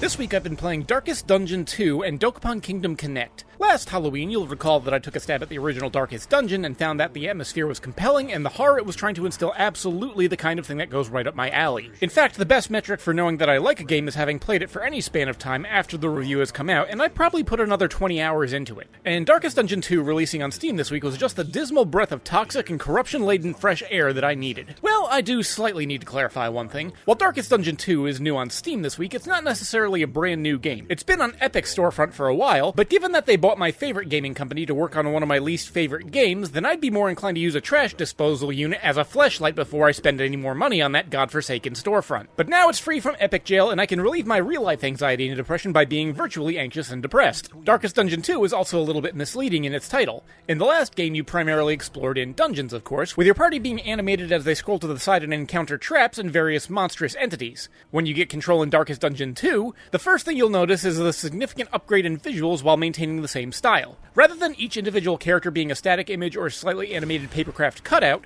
now it's full 3D models with the morbid texturing still present from the last time around. One of the next big things you'll notice is that instead of scrolling to the side when you start your exploration phase, now you are piloting a stagecoach that is traveling up various kinds of decrepit roads with your destination still somewhat mapped out like they were prior, except now you're only able to go in one direction on the map, meaning that you have to make choices and plan routes strategically with the knowledge that you won't be able to double back and search for resources or combat experience like in the last one. Another significant change is the party management. In the last one, you could recruit any number of multiple classes from the local stagecoach, and I worded that very intentionally, as in you could recruit multiple people of the same class and compose your party with them if you chose to do so. This time around, you're only allowed to pick one of each class provided you've unlocked them. What's more, the classes themselves can be upgraded overall as far as options that they can take on an individual run, but the individual character themselves does not permanently maintain those upgrades, so each adventure is being started with what are effectively level 1 starting units. It means that you can somewhat lose attachment to the individual classes, but they counter this by fleshing out each individual class's backstory, which is weird because since I don't maintain them from run to run, basically there's a bunch of individuals having the exact same tragic story playing out and then going on adventures, but I digress. The last significant change that comes to mind is inter-character relationships. For each individual playthrough, a character can gain an affinity or aversion for one another, and they can feed off each other in a positive or negative way,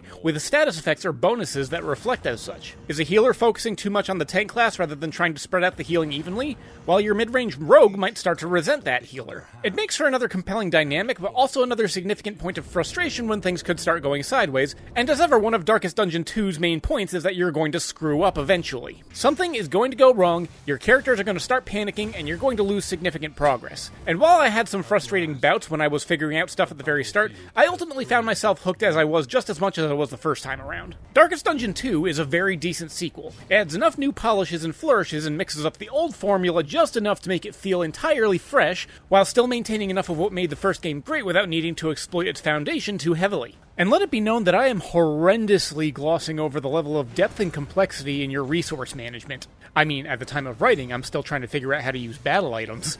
The only significant complaint I have is I do somewhat miss the quiet and contemplative environment of the dungeons on the first one that you could side-scroll your way through. I might not be able to calmly drink in the atmosphere and be able to just sit there quietly alone in my thoughts, which can honestly be the most dangerous hazard in a game like this, but that's a small concession to make when everything else has been polished so thoroughly. But that's not all I was playing this week. I had a game with a party of adventurers being affected by the actions that others took and beginning to have malicious intent for actions that were taken that resulted in horrible betrayals and bloodshed, and also there was Darkest Dungeon 2. That first game, though, was Dokapon Kingdom Connect.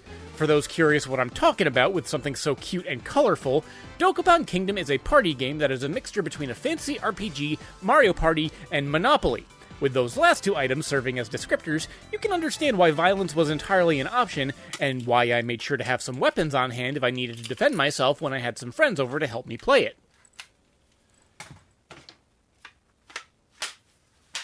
You see, Dokapon Kingdom is best intended to be a party game, and so this review reflects two playthroughs I had of it. One of me playing by myself with an NPC as a rival, and another with friends in a genuine party game setup. Each round boils down to a few in-game cycles. Like in Mario Party, you're given a number to start your turn, move around a game board/fantasy world, and depending on the square you land on, actions are taken. Landing on otherwise inconspicuous squares gets you a random battle using a rock-paper-scissors style means of combat.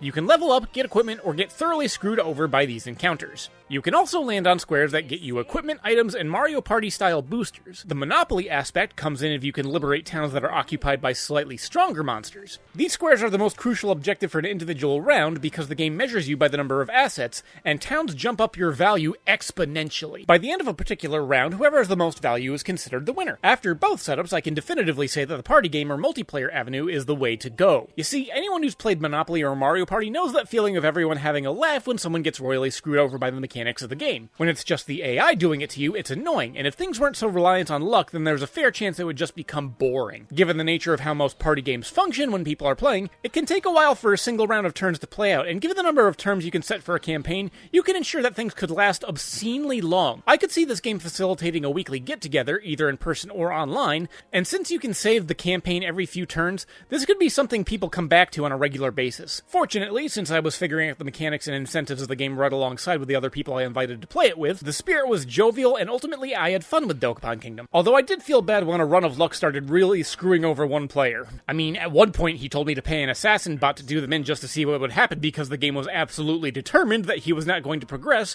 for the starting half of our session. And since everyone was in such a good mood, fortunately there was no bloodshed. This week I've been playing Samba de Amigo Party Central. My love for rhythm games has been fairly well established, and me and Samba de Amigo actually go way back. Released in 2000, the colorful, jovial, and cartoony visuals working in conjunction with the heavy Latin themes and an equally energetic soundtrack left me fairly enamored with it. I remember playing the original Dreamcast version with some very good friends, although we didn't have the overly ornate maraca controllers that were necessary to get full experience. We also didn't have all the songs because of some features the Dreamcast was trying to push at the time. Yes, the Samba de Amigo franchise, while small, has up until now always had a few fatal shortcomings in its home versions. The original Dreamcast version ensured that you had to shell out for that aforementioned maraca controller setup, which, unless I'm mistaken, runs you about $100. Additionally, gaming historians will recall that Sega was strongly pushing for online connectivity with their final hardware iteration, and while all the songs for the game's soundtrack were technically on the disc, you had to unlock them by bringing your game online. Sort of like on-disc DLC, but you didn't actually have to pay for them. It was eventually ported to the Wii generation in 2008, which didn't lock off the soundtrack behind internet connectivity, but unfortunately experienced the problem of being on the Wii. While the motion controls were technically functional, they didn't allow for the kind of precision that was necessary for a skill-based rhythm game. Now here we are 15 years later with Samba de Amigo Party Central on the Switch. I was actually pretty eager to play this one, more so than most other titles that have come out this year so far, and when I started playing, let me tell you, first impressions were good. The soundtrack, which features a lot more modern pop stuff than I would have personally liked, is still overall fairly quality and has a smattering of iconic Sega tracks. I also wish they'd gone a little farther along that avenue and included some of the iconic Samba de Amigo songs, but I digress. Jumping right into it, I found the maraca shaking control style responsive and enjoyable. Also, it should be noted that if you're going to try and get serious with this game, with anything above normal or even some normal songs, you're going to get put through a workout. The setup is rather simple in concept. You shake the Joy-Cons corresponding to the height of circles on screen when the timing indicates. Diving straight into the standard rhythm game mode, I was able to see the full selection of songs on offer, and probably spent half an hour working up a sweat and enjoying the tracks, albeit on lower difficulty. On later playthroughs, I moved on to the streamer mode. In reality, it's just a campaign mission challenge mode. However, this is where I started to experience problems. If you're going to try and play the missions consecutively as they're presented, you're going to experience one hell of a weird difficulty curve. My recommendation would be to work yourself up from the lower difficulties to gain the reflexes and adjust to the visual indicators on screen, because on higher difficulties they get extremely cluttered. However, one thing I'm not certain you can adjust to is the chief problem with Party Central. I was careful to mention previously that the shaking controls work well, but to my irritation they've incorporated an array of sweeping motions or specific poses that you need to strike in certain songs. The poses aren't necessarily all that bad, but there's a few that require you to maintain motions that no matter what I did, I couldn't get the game to register them, so even when I was performing them, the game seemed to lack the necessary precision to be able to read what I was doing. Inversely, those sweeping motions seemed to be extremely forgiving as far as precision, and so long as the Joy-Con was in the proper position at the end of the sweeping motion, you could pretty much flail whichever direction you wanted and it would count. If they just kept it to the shaking controls, it would be far more tolerable, but unfortunately, in some of the higher difficulty songs I experienced, those poses and sweeping motions are rather ubiquitous and therefore immensely irritating. For those that would want to seriously engage with a rhythm game, a genre that puts significant emphasis in the notion of precision, for the game to seesaw its standards makes it hugely detrimental. On that note, I then experimented and swapped over to the control scheme using the standard Switch Pro control. While technically fully playable, it's far less satisfying for me personally. It also has a problem with the general setup of most Pro Switch controllers, in that if it were oriented to the joysticks right next to each other like on a PlayStation controller, it would be less of an issue. You see, you can use either the control sticks or the buttons in order to hit the music timer. The lack of symmetry on the otherwise standard setup means that you have another small hurdle to overcome mentally. Nitpicking about the control schemes aside, I want to like this game. In fact, as I'm typing this, I'm debating how much more I'm going to be playing it because I do want to experience it more in full. But the aforementioned control nitpicks continually give me pause for thought. They could also theoretically patch more options, features, tweaks, and even more DLC, which would likely keep me coming back, but as it stands now, I would best recommend this as a party game. Something where 1 or 2 people jump up, dance to the song, make the stupid looking motions, and everyone in the room has a laugh and a good time before passing off the controllers to the next players. As for those looking for a serious rhythm game to engage with, I'd say wait and see if they tweak any of the issues I've mentioned. This week I've been playing Unpacking. For a look behind the curtains on how I operate, I typically work a full-time job, and on days that I work, I usually end up falling back on a select handful of titles to relax once my shift, subsequent workout, and other obligations have been dealt with. Team Fortress 2, Vampire Survivors, and as of late, Darkest Dungeon 2. I'd like for my channel to get big and fiscally viable enough for me to make videos on a more regular basis, but I digress. Unless I've been mainlining something big throughout the entire week, more often than not, I'll only have a day or two in order to try something out. And given that I spent one of those recent days replacing and upgrading all of my HDMI cables as well as giving myself an oil change, I've had a little bit less time than usual. Enter Unpacking, a game that I finished in about 4 hours. Unpacking is a serene experience, lacking most of what one would typically expect from a game these days. The gameplay loop is incredibly simple. There are boxes that are filled with stuff in a room that doesn't have much stuff, and you simply take the stuff out of the boxes and put them where you feel they would be appropriate. That's it. That's the game. However, what I wasn't expecting was one of the most absorbing means of storytelling that I've seen in a while. As you're unpacking this person's items over the course of several years, you see them moving into different locations, and you begin to get a sense of what the person does, what they like, and what their current stage of life is. It's not unfeasible, and thinking about it makes a lot of sense. Imagine, if you will, a person who can't speak, but they regularly request that you assist them in moving, and you get a feel for how their life is going or what's currently happening. There's also a surprising amount of emotion that the game brings forth. Utilizing some of the storytelling through the various items and environments you navigate, you see relationships come and go. I'm also going to take a brief moment to call out the musical score, because while it's not always playing, the certain moments where it is also do a tremendous job of relaying the emotions going on behind the scenes. You get a sense of the ways that the main character you're following finds comfort. As a secondary effect, this game brought a lot of reflection for me while I was playing it. You see, in some moments where you're going through the motions of unpacking toiletries and other relatively innocuous and mundane items, you're left alone with your thoughts. And since this is a game where you're constantly unpacking and handling stuff, I began to reflect upon the nature of my own stuff, being a collector, of which there's a lot of. I mean, if someone were to unpack my things in a similar game, what would that say about me? I began reflecting upon the stages of my life and how my personal items would have reflected that.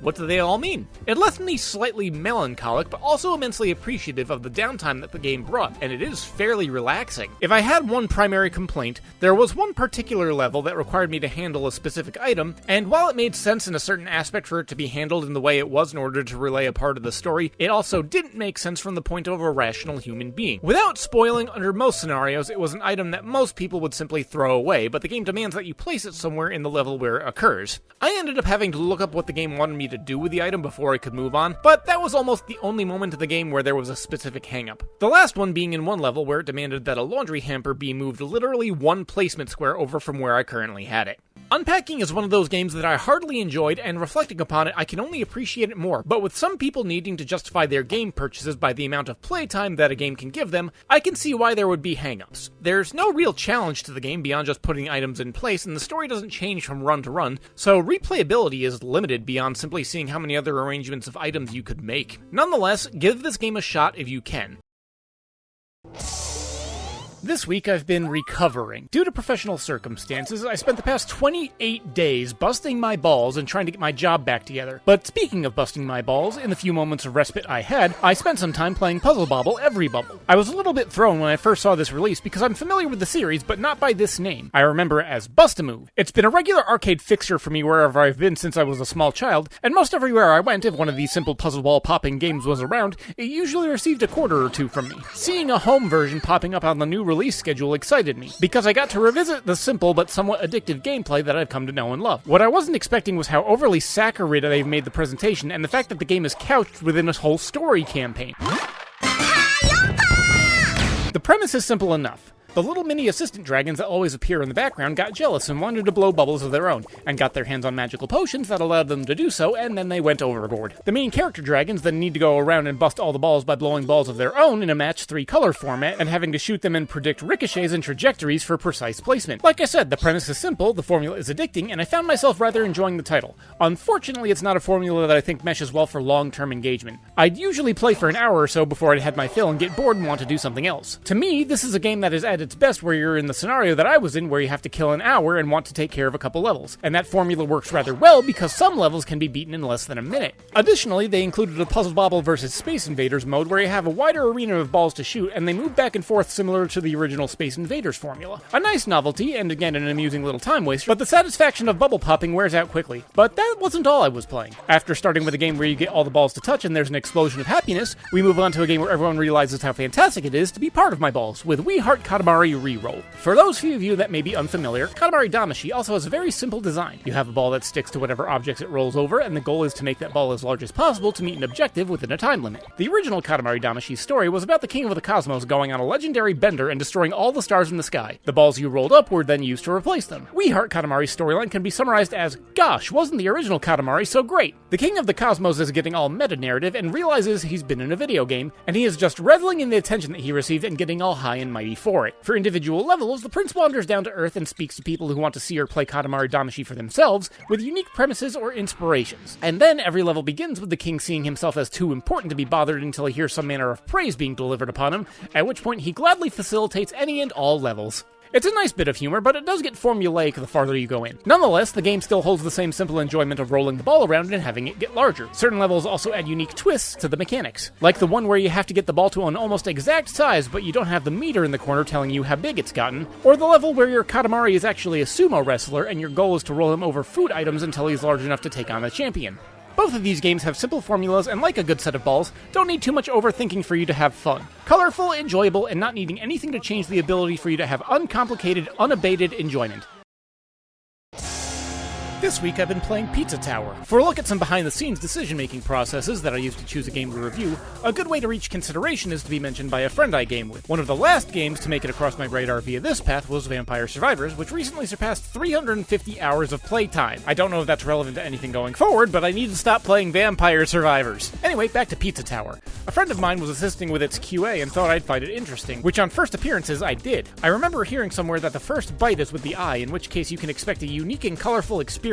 An initial comparison that I came up with was Wario Land Shake It, which I remember being prominent for its hand-drawn illustrated animations as opposed to pixelated graphics or 3D modeling. Except this time, instead of the typical Nintendo-esque art style of Wario or something of the sort, I get vibes more akin to the art styles of Courage the Cowardly Dog or Ren and Stimpy, crossed with a high-end Microsoft Paint drawing. That last part might not seem that great for anyone that's of an age who's ever messed around on Microsoft Paint, but the art style is surprisingly cohesive. The sheer personality displayed through the game's animations is enough to set it apart from many other platformers I've seen, and little extra bits of polish so you can see this is a game that had clear passion and intent. You can tell the creators were having fun with this one, even to the degree of incorporating some Easter eggs, such as this one that my friend made me aware alluding to an old Counter-Strike meme video in the soundtrack.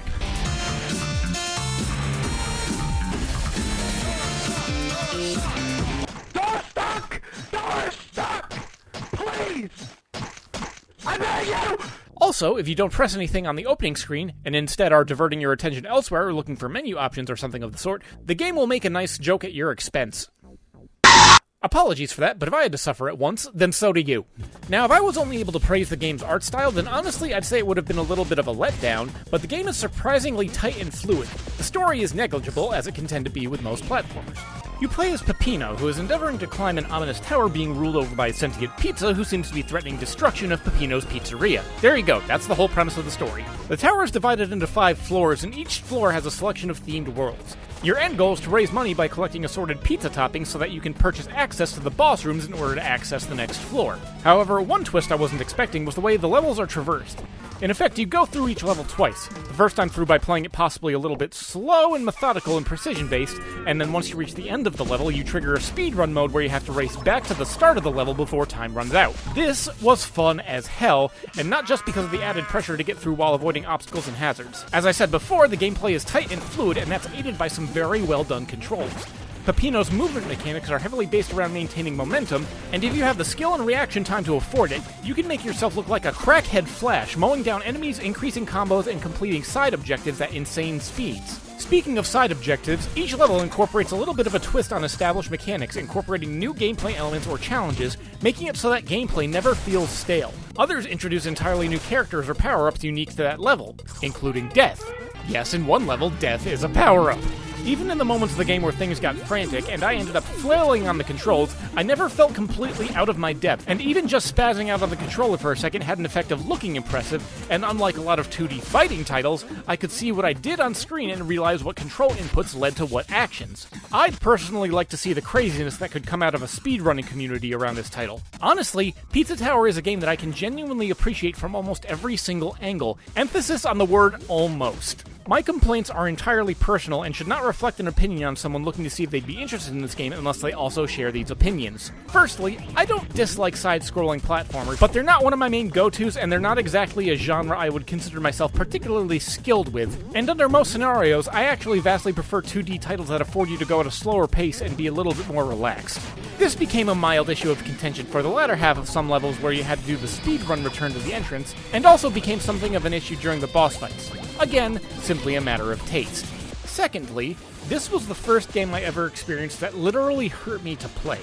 And I don't mean a bad control scheme or a design element that was so stupid it caused me physical pain, cough, Star Fox Zero, unconvincing, cough! I've heaped a lot of praise onto the visual style, but the color variance is so rich and at times jarring, and the graphics are so bright and bombastic, that it actually caused significant eye strain when I tried to play it for more than 10 minutes at a time. Realistically, I can play this game for about a level, and then I need to take a break in order to let my eyes settle before I go into the next one. In order to play this game for any longer, which I genuinely wanted to do, I had to either turn down the contrast of my monitor until it was almost monochrome, or, I shit you not, the easier method was for me to put on a pair of blue light filtering computer glasses and sunglasses, and even then I'd still occasionally have to take a break. I don't know if this is something that will be worth consideration, and it could be an extremely minor subset of players having this problem, but a setting to reduce this as a factor would be much appreciated in a future patch if possible. My personal hangups may prevent me from enjoying this title to the absolute fullest, but it doesn't mean I can't tell a good game when I see it. Given a little bit of accommodation for accessibility to make it easier on the eyes, I could see myself also buying a copy of this game on Switch if it ever became available. The personality, passion, and charm shine through even if the shine is so bright it borderline causes me to bleed through the eyes.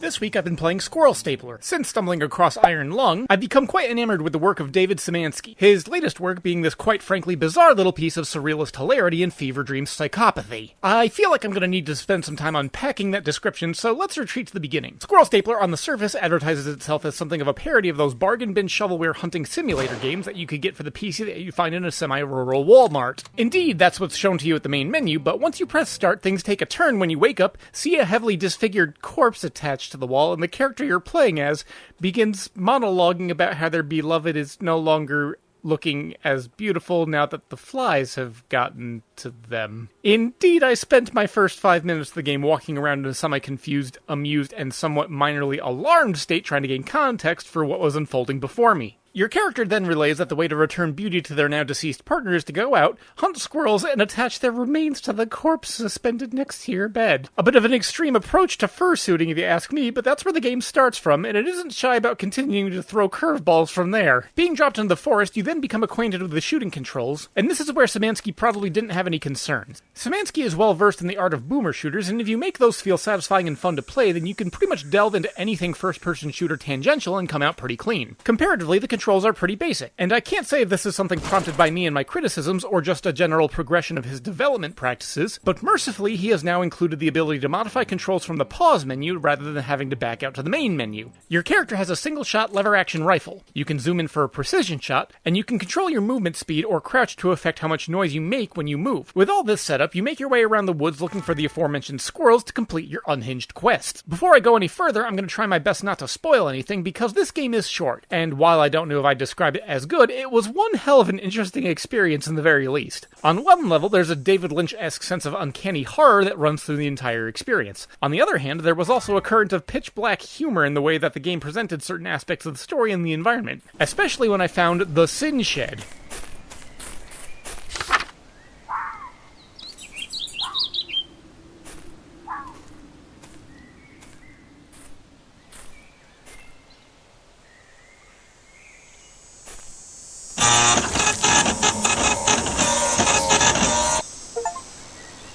Or who knows, maybe I'm just completely insane. Anyway, each day you're tasked with getting at least 5 regular squirrels, and from day 2 onward, you're tasked with getting a giant squirrel. You'll also begin to encounter vengeful squirrel spirits, and suicide bomber squirrels that sound like bobcats, are colored like demons, and are the size of compact cars. It's worth noting that I never died during my playthrough because the world has health and ammo pickups that remain consistent even if you just immediately grabbed them. This did kind of neuter the tension that I was experiencing throughout good portions of the game, because I knew that if I was in relatively close proximity to one of the static health pickup areas, then rarely did I ever have to express concern for my own preservation whenever one of the damaging enemy squirrels did attack. If anything, when I did hear one of the enemies coming after me to attack, I'd casually just make my way towards the nearest health pickup, wait for the damage to occur, and by that point I was usually in sight of a full health bar once again. That's a shame too, because I didn't know if I'm just a sucker or simple-minded fool who is willing to get immersed in whatever environment I'm presented with, but the sound design did a good job of keeping me in this ever so slightly insane experience.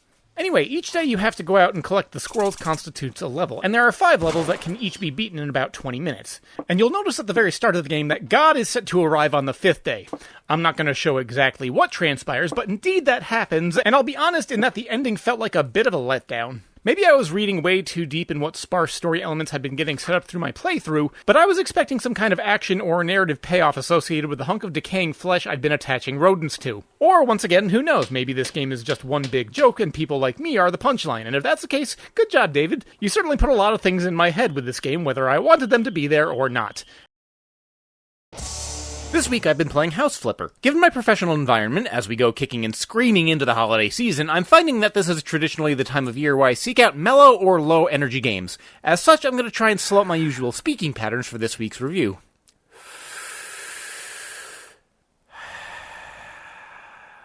Huh. So this is what it feels like. I actually saw that House Flipper 2 had just released, but the first one has been on my playlist backlog for some time, so I figured I would have to do the original justice before I dove into the new one, because I only make fiscally responsible decisions. Anyways, one morning, I woke up, and having freshly installed House Flipper onto my PC, I sat down expecting a somewhat engaging and mellow game of maintenance tasks. When I finally got up again, 4 hours had passed, and I needed to take a moment to let the blood flow back into my legs. You see, House Flipper for me hits one of those rare gaming sweet spots of being goal-oriented with clearly visible tasks, but allows you to pursue them at your own pace, and the pace you choose also facilitates an appropriate means to absorb the mechanics and tutorials on the opening missions. Those missions entail you starting up your own handyman company. You start off by just cleaning out people's houses or doing simple paint jobs. Over time, your repertoire of skills expands with installing plumbing and electrical fixtures, until finally you're able to do full house remodels. The end game is eventually to do as the title implies and start flipping houses, buying them low, renovating and decorating, and then putting them back onto the market to make a profit. Additionally, as you perform various tasks to rejuvenate your pieces of real estate, you level up and gain abilities or improvements, which I think might have slightly broken the game because I immediately dumped all upgrade points I could into getting 50% more money for each job or house. As such, I never had to worry about not turning a profit, although it did contribute to me being able to mellow out and just lose myself in the performance of simulated productivity. Although some parts do feel a bit overly easy. It felt odd for some houses where I was able to pick out furniture I wanted for a room and then decided I wanted to paint afterwards with no penalty to the furniture itself. A few elements could have also been better tutorialized. For instance, I had to do a Google search to figure out how to erect scaffolding for painting or re-siding larger buildings. I think that, above everything else, I was losing myself in the fantasy of possibly one day being a homeowner, considering the state of the American housing market. Although I was amused to find that the game allows you to get input from people that might be interested in buying the houses you're working on, and seeing some of what those people were saying, I shifted priorities to try and encourage the simulated homeowners instead of the parasitic, ever-expanding landlord types. I was also surprised to see one person making negative commentary on houses based on racism. Seriously, who the f*** complains about Norwegian people? Honestly, my biggest complaint about House Flipper might be the visuals, and I don't mean to put emphasis on this beyond simply stating it out loud. The game in mechanics and concept is addicting and pleasant enough to play, so when I say the game looks like it's assembled from basic game engine assets, understand that that comes from a perspective of me trying to find things to nitpick. With that in mind, the game also seemed to take a bit more time to load than I thought reasonable. But given the calming gameplay loop and the fact that it's entirely compatible on Steam Deck, I think I might have found another entry in my list list of titles that I fall back on when I'm growing weary of the world and just need to relax while performing something uncomplicated. And once I have completed it to my satisfaction, I can take solace in the fact that there is a sequel waiting in the wings for me. This week I've been playing my Steam Deck. No, really, after I finished my review, I started making good on that promise to do a 100% playthrough of Final Fantasy X, and so far I've probably put in about 20 hours just into playing Blitzball. But in between that, I've been trying out other things, and if we go back a couple weeks to my Iron Lung review, I was fairly pleased with and started to look deeper into the game's solo developer, David Szymanski. It turns out he's been doing quite a few things, and now I have a name on the list of creators that I'm going to follow when I'm looking for something to interest me. One game that I saw that was fully compatible with the Steam Deck was Chop Goblin, which I downloaded and started plugging away on in bed one night. David was actually asking for more people to review it on Steam because exactly 1,488 positive reviews had been received, and didn't want it to be associated with such a dog-whistling number. For those that are unaware, it has to do with anti-Semitism. It has since received plenty more positive reviews, but I decided I wanted to contribute, but had to wait until I at least played it for myself before I genuinely posted. Chop Goblins is a boomer shooter. You know, a first-person shooter emphasizing fast-paced action, usually containing a retro aesthetic along with health, ammo, and weapon pickups and an emphasis on movement for defense. I occasionally indulge in boomer shooters, but the last one I played was when Limited Run ported Quake to the PS4. I was never big into first-person shooters back in the day, and the first one I ever played was GoldenEye 64, and I'm not certain you can call that one a boomer shooter. I'm beginning to notice some recurring tendencies among Szymanski's games. An aesthetic reminiscent of Quake 2, the relaying of narrative through static text boxes, and an uncanny ability to have prominently appealing sound design. I mean, if you can get me amused enough to have my mouse cursor bop to the opening screen's music score, I'm usually going to be looking forward to whatever comes afterwards.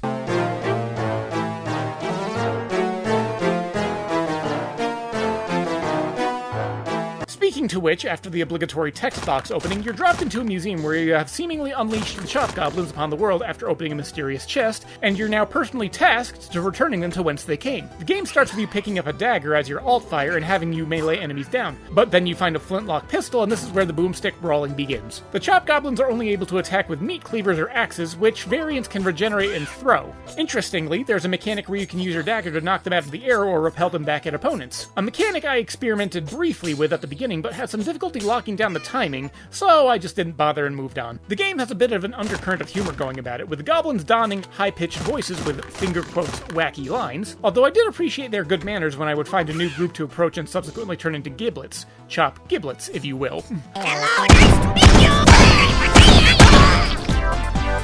I also couldn't help but laugh at the Dracula boss that seemed to be singing an introductory opera as you're shotgunning him in the face. For me, Chop Goblins was a raucous good time, but it only lasted about an hour and a half. It certainly made it so it didn't outstay its welcome, but it comes into the same dilemma of Iron Lung where someone might not be willing to give it the time of day if it can't engage them for at least 3 to 4 hours. But I fall back onto the argument of even if it's short, if you're having fun and are engaged, it's worth it, especially for about $5. Another more salient criticism that I would have for Mr. Szymanski's games would follow as such. Please allow it so that you don't have to exit out and go back to the main menu to change your settings. That's another thing that seems to be consistent between Iron Lung and Chop Goblins. Now, if you want to give this particular developer's style a chance, but are hesitant to drop any money on what are admittedly short experiences, you could also try his atmospheric horror game Fingerbones, a free download that you can beat within a half hour. Again, we see the same retro aesthetic, but this one significantly slows down your movement, and there's no combat or inventory management to speak of. It's essentially a 3 to 4 room walking simulator. The sound design was a little bit less refined, but still enough to get me absorbed, and the puzzles, while a little bit obscure at times, ensure to need to pay attention. It is admittedly hard to tell, though, when you've made progress due to certain sound cues or a lack of validation when you're successfully figuring things out. Being an atmospheric horror tale that takes less time than the average fast food delivery, I'm not going to go into any spoilers or indeed many story details at all. Just play it for yourself. Like I said, it's free.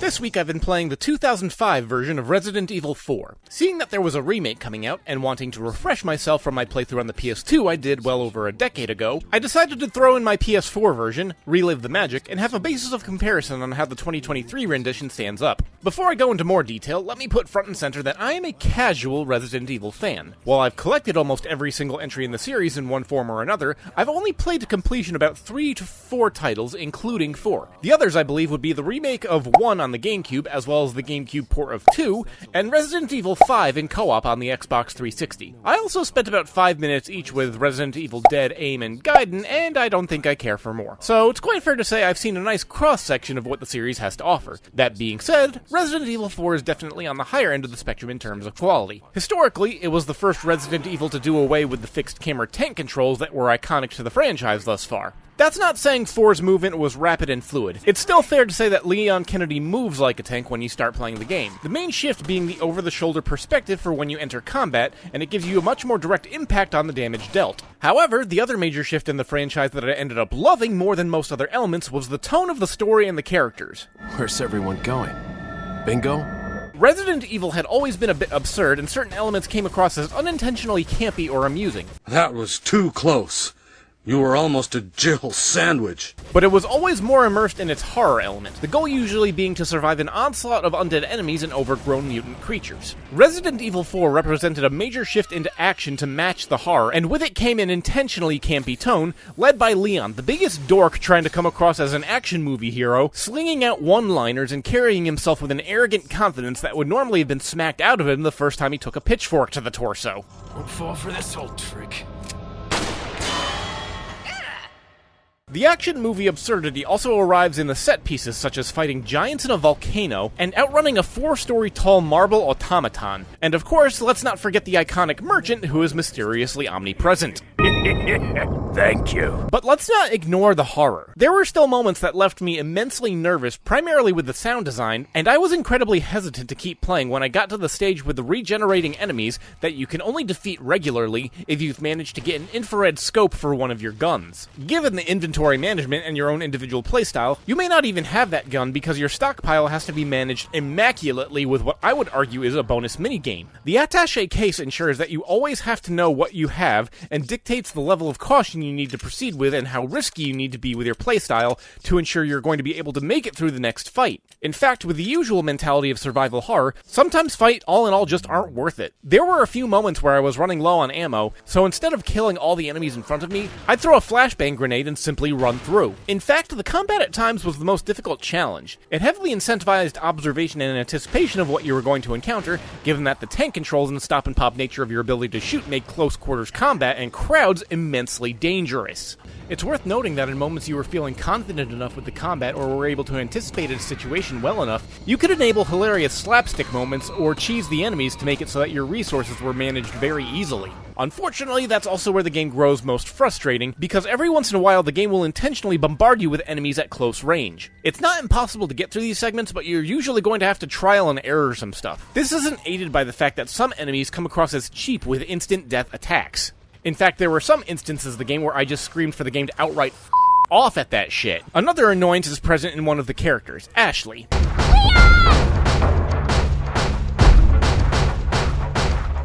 Help me, Leon! You're ostensibly there to save her, being the president's daughter, but there are times when she's portrayed that make me feel she should have just been a plot MacGuffin rather than the subject of prolonged escort segments. The level that you play as her is reasonably tense, and it was a nice breakup of pace, but otherwise I challenge people to bring forth a game that had an escort quest that didn't end up being annoying in some aspect. Speaking of design elements worthy of questioning, let's talk about Resident Evil 4's QuickTime events. I don't have much of a personal opinion one way or the other on them, other than the following statement. If you're going to do QuickTime events, they need to be a core element of the game's overall design, and Resident Evil 4 does feature them more than most. Given the fact that QuickTime events are sort of going the way of the dodo with most modern game design, I think this is more deserving of a discussion in and of itself. Resident Evil 4 is commonly cited as one of the greatest games of all time. Thinking about it at length, I don't like this phrase. I would personally use the phrase, one of the greatest of its time. Games and game design are constantly evolving, learning, adapting ideas pioneered by others, and laying new foundations for others to do the same. Saying that something is the greatest of all time implies that it can't be improved upon. Resident Evil 4 certainly holds up as being enjoyable, challenging, and given the most recent trend of remaking the mainstay Resident Evil titles of yesteryear, I see the rationale for Capcom's higher-ups to make some money. However, given how much I did still enjoy it in spite of its annoyances that popped up along the way, I'm not certain the remake is going to be necessary. Given that I'm just about to dive into the remake to come back with next week, here's hoping that I don't burn myself on Resident Evil for a while.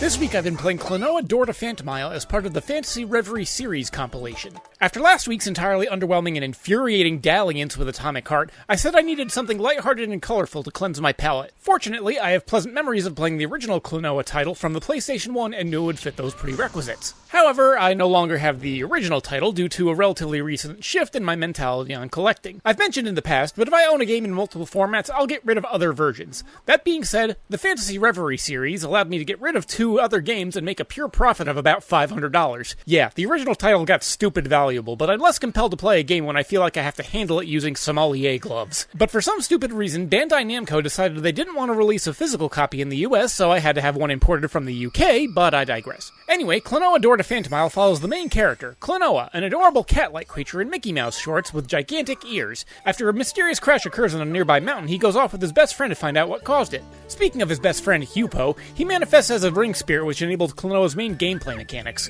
Klonoa by himself can run, jump, and thanks to his oversized ears, sort of hover for a moment. However, Klonoa's movement speed is kind of anemic, and his standard jump and hover can bridge small gaps, and when it comes to most enemies, he's almost entirely helpless. The ring, though, gives you the ability to grab enemies and use them to enable subsequent jumps or act as a shield or projectile. I say subsequent jumps because depending on placement, there could theoretically be no limit to how many times you could jump before needing to touch the ground, so long as there's an enemy you can grab.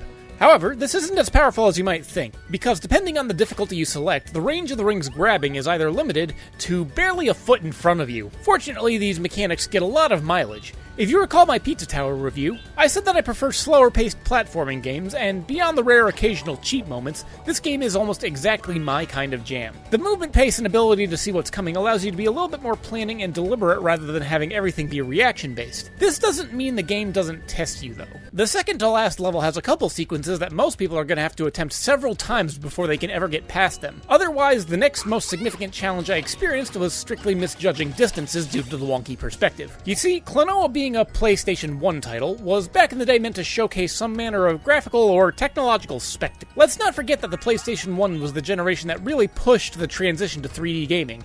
And while Klonoa is primarily navigating on a 2D plane, the environments are fully 3D, which means that things transition with the world rotating and interactions being able to take place in both the fore and background in spite of the game, once again, navigating in the same way one does a traditional 2D game. This makes for a nice novelty, and I haven't seen too many other games attempting interlacing 2D worlds in the same way that Klonoa does. However, the novelty does tend to wear off, cause as I said before, this is a remake of a PS1 game, and an issue with the recent GoldenEye HD port also presents itself here, in that it's an old game brought to modern times, warts and all. This manifests itself in, as I said, weird perspective shifts that sometimes make it harder to judge on when you need to do certain actions. Another one being the classic live system. I never personally ran out, but having that hang over my head was more of an irritation, and there are plenty of platformers that have established that it's better off to just let you try as many times as you need. Another point of annoyance is when the final levels start utilizing invulnerable enemies based around time cycles, and this comes across as arbitrarily cheap or frustrating rather than intelligent and challenging.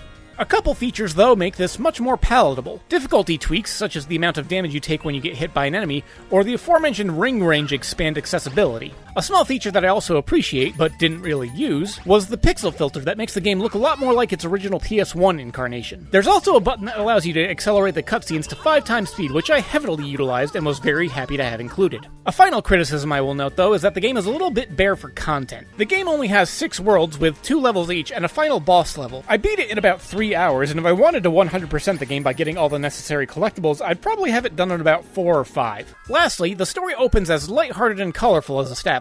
However, there is a bit of a rapid and jarring tonal shift later in the title. You have most of my impressions thus far, so if you don't want spoilers, you can exit now. At about the 2/3 mark, Klonoa's grandfather is murdered by the big bad guy, and it starts putting in a lot more emotional weight than I was ever expecting. And the final twist of the ending is that Klonoa was never actually part of the world that you've been adventuring through for the last couple hours, and memories of his friendship from long ago are actually artificial and made so that he would help save their world. But the end shows that he established real connections in the world, and seeing him ripped away with both parties screaming they didn't want it to happen was something of a gut punch, and it also leaves a couple other things unsatisfied. I guess this means I'll be back next week with the sequel, Klonoa 2 Lunate's Veil. This week I've been playing Hot Wheels Unleashed 2 Turbocharged, which has a lot to live up to. The first Hot Wheels Unleashed, if I were to do annual accolades, probably would have been a contender for my Game of the Year in 2021.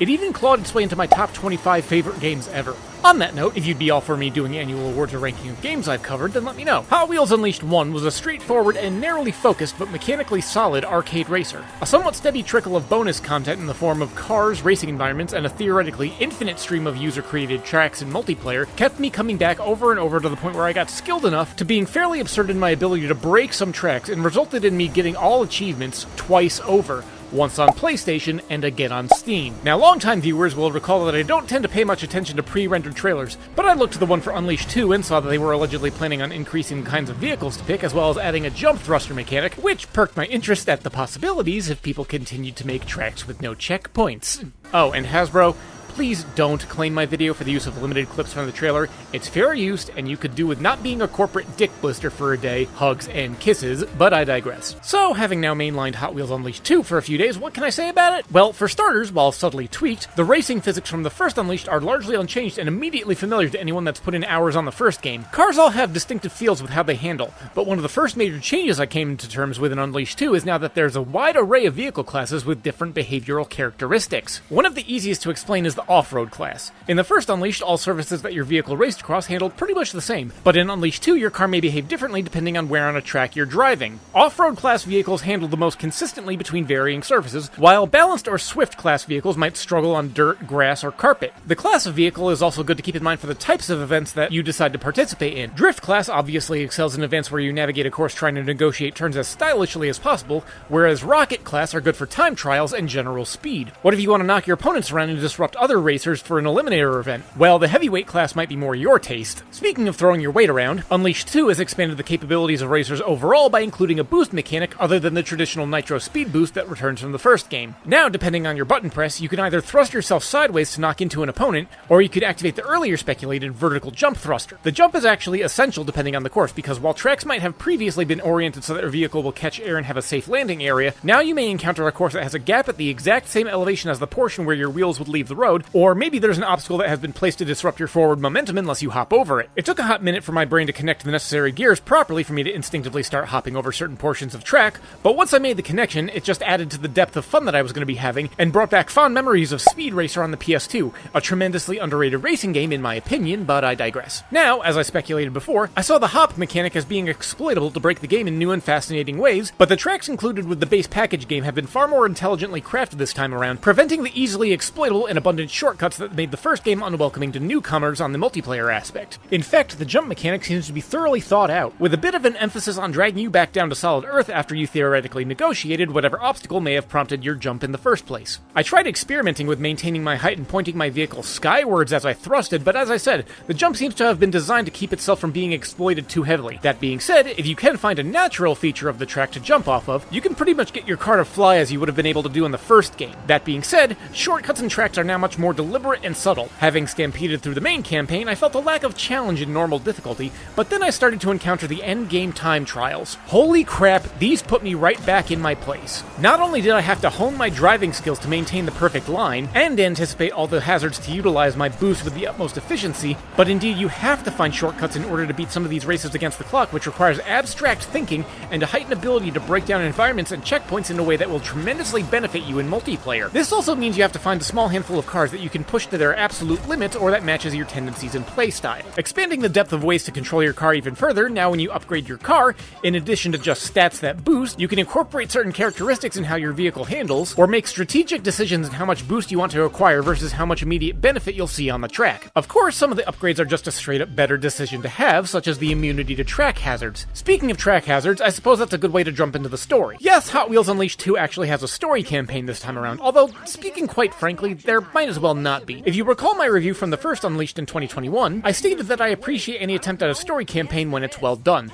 But this one is quite frankly not. Through some fantastical scientific mucking around, a lab created a device that can expand or shrink items and in the process hit some Hot Wheels track monster toys and made them giant, and now they're rampaging around the city. And in order to subdue them, you have to temporarily shrink them back down to their original size, along with shrinking the characters you're racing as and then navigating a course while hitting targets that theoretically represent the health of the monsters. Given the target age that some of this stuff might be aiming for, I can see why they made some of the decisions that they did, but the writing for these characters is atrocious, and resulted in me skipping cutscenes whenever I could and hoping to see the characters on screen winding up in a 6-color pile-up. Actually, speaking of the characters on screen, that led to a nitpick. The Hot Wheels models you can race as are no longer limited to just cars and trucks, but quads and motorcycles too. But if I'm being honest, it felt weird piloting these just as raw vehicles, especially if you were to go into a boss level where you theoretically drove as one of the aforementioned protagonists, only for the actual gameplay to feature a die-cast vehicle with no trace of a human avatar in sight. It could have been incorporated as a static plastic model,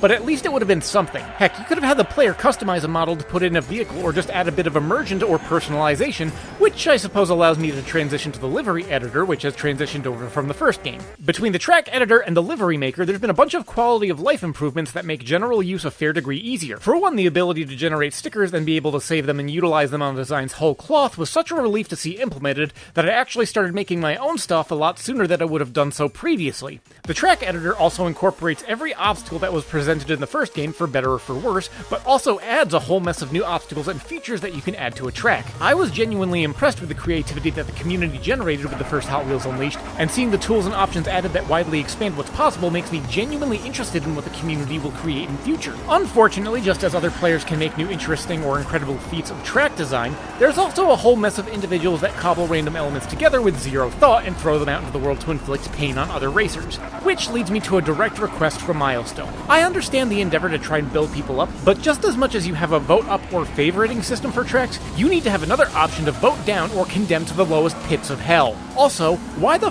did you take away the unicorn head for an icon on the profile customization options? Finally, do you recall how the last game had a means to unlock cars through a pseudo loot box system that could have been, but fortunately didn't go for an extremely exploitative monetization system? Well, they didn't do the loot box system, but instead had a roulette wheel that you could earn spins for a chance to win items. At the time of writing, there's no way to feed money into the system and can only be used by playing the game, but I would really like Milestone to stop using systems that trigger the same psychological tactics and methods as gambling, even if there's no way to input money. Hot Wheels Unleashed 2 Turbocharged may not necessarily be reinventing the wheel, but it's widely expanded from the narrow scope that the first game introduced and improving in almost every element. While this arcade racing game may not be all that complex, the subtle depth it presents make for a game that I'm just as likely to sink hundreds of hours into, just like the first one. On the day I composed this script, the one day I have off this week, I spent 6 hours straight racing and had to almost yell at myself to get me to stop. Take that for what you will.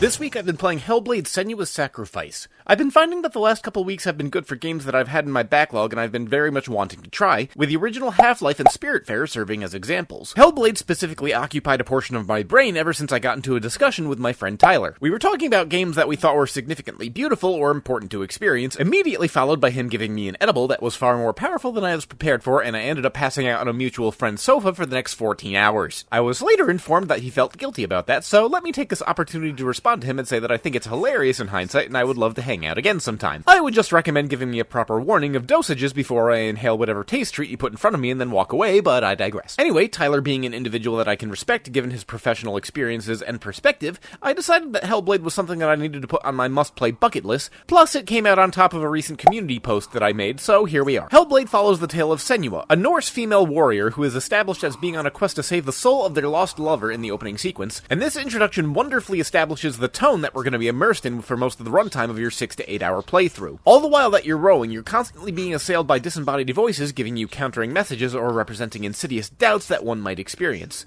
There will be no more stories after this one. What is she doing? Why is she doing this? They're watching. Why doesn't she know you're coming? She's doing this for him.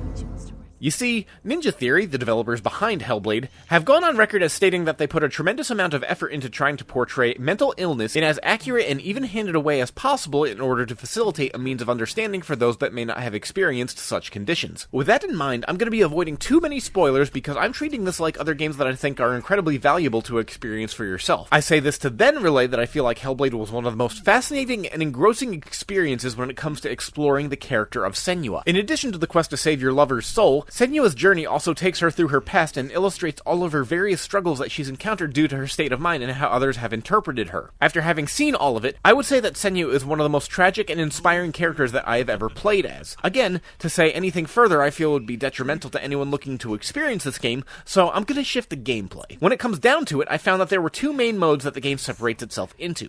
The first one being the exploration and puzzle solving phase, and the other being combat. At the start, even in just exploring the environments, it felt like Ninja Theory area was punching way above its weight class as far as fidelity of the visual. I occasionally witnessed moments that might have been considered lapses in animation where the small details clipped into each other, but given the overall presentation, I can't say it affected my impressions much. And the environments aren't just there to look pretty though. Given Senua's state of mind, the environments also play vital roles in progression. One of the most common ways that this manifested was when you encountered doors that would block your forward path, but the door itself was emblazoned with runes, and if you were able to see that rune constructed from visual elements of the immediate area, then the door would unlock. Other set pieces included the necessity to find gates or other markers that you'd have to specifically navigate through or around in order to cause environmental details to manifest, such as portions of a bridge suddenly appearing when they didn't exist before until you walked through that specific archway. These elements not only mix up the exploration gameplay, but they also serve in emphasizing the reality that Senua finds herself occupying. Imagine looking for details that correlate to your environment that may not exist to other individuals.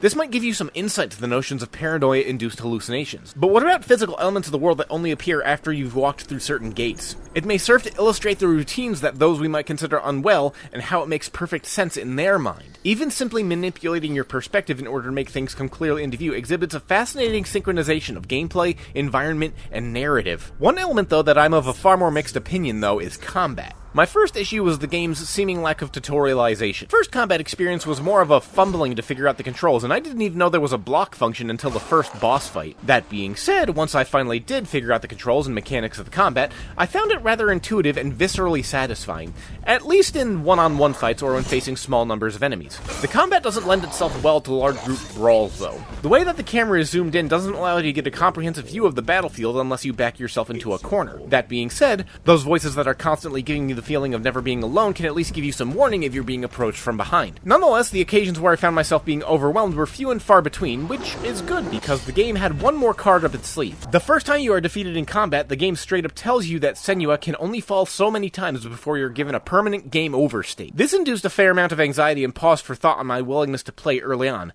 especially when I had my first boss fight that I struggled with until I found that block function. Alright, I got this far without spoiling anything significant, but I really want to gush about this next detail.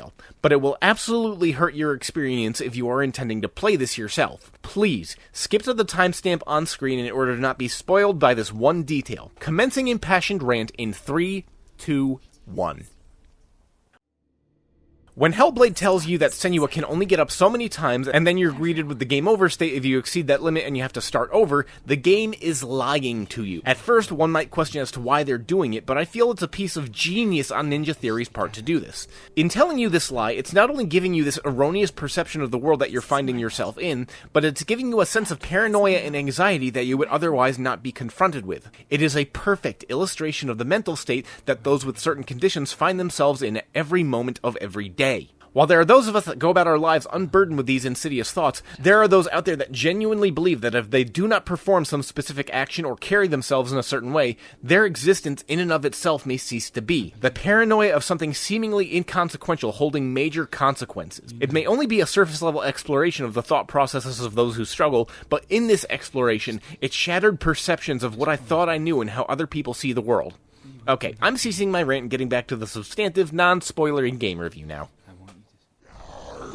As I was saying before, the combat is satisfying and manageable so long as you can keep a crowd to one direction or with small numbers. The only time that I ever truly found myself no longer being able to manage the combat was during one of the final boss experiences, but I expect that was entirely intentional. But the combat and the way that the enemies manifested led to another thought process. In the context of Senua's world, how much of this is even real? The game establishes very early on that she does not perceive things the same way that you or I do. Physical elements seem to manifest at will, her mood can affect the way that the environment itself appears, and the way that her perception shifts based off of her personal experiences can manipulate how we observe her surrounding. With that in mind, how much of what we observed in this game is what one would understand as, finger quotes, real? Senua fights Norse gods, seemingly comes into open conflict with elements of nature itself, and looks as though she's almost able to hop through time and dimensions in order to progress the story. But how much of this is really tangible? I mean, outside of being a video game, of course. In the narrative as it's presented, how much of this is manifesting as real, physical, measurable action, with the rest simply being vivid hallucinations or waking dreams. By some interpretations, there would be a very strong argument that the entire saga that Senua experiences could be entirely one of her own imagination as she walks along a beach. It's this room for interpretation or analysis that I find so absolutely compelling about Hellblade. While on an individual mechanical basis, Senua's sacrifice may not be doing anything all that terribly innovative or unique, but the way that they are implemented in the game's overall intention and design is blisteringly intelligent and masterfully deliberate. The way that Hellblade induced introspection and critical thinking along with being able to shift my own perspective has left what I feel is going to be a lasting impression on me. That being said, I have been also made aware that this game is set to have a sequel coming out relatively soon, and I'm left with a melancholic inquiry of how the hell Ninja Theory is going to top what they've just done. Can it be done?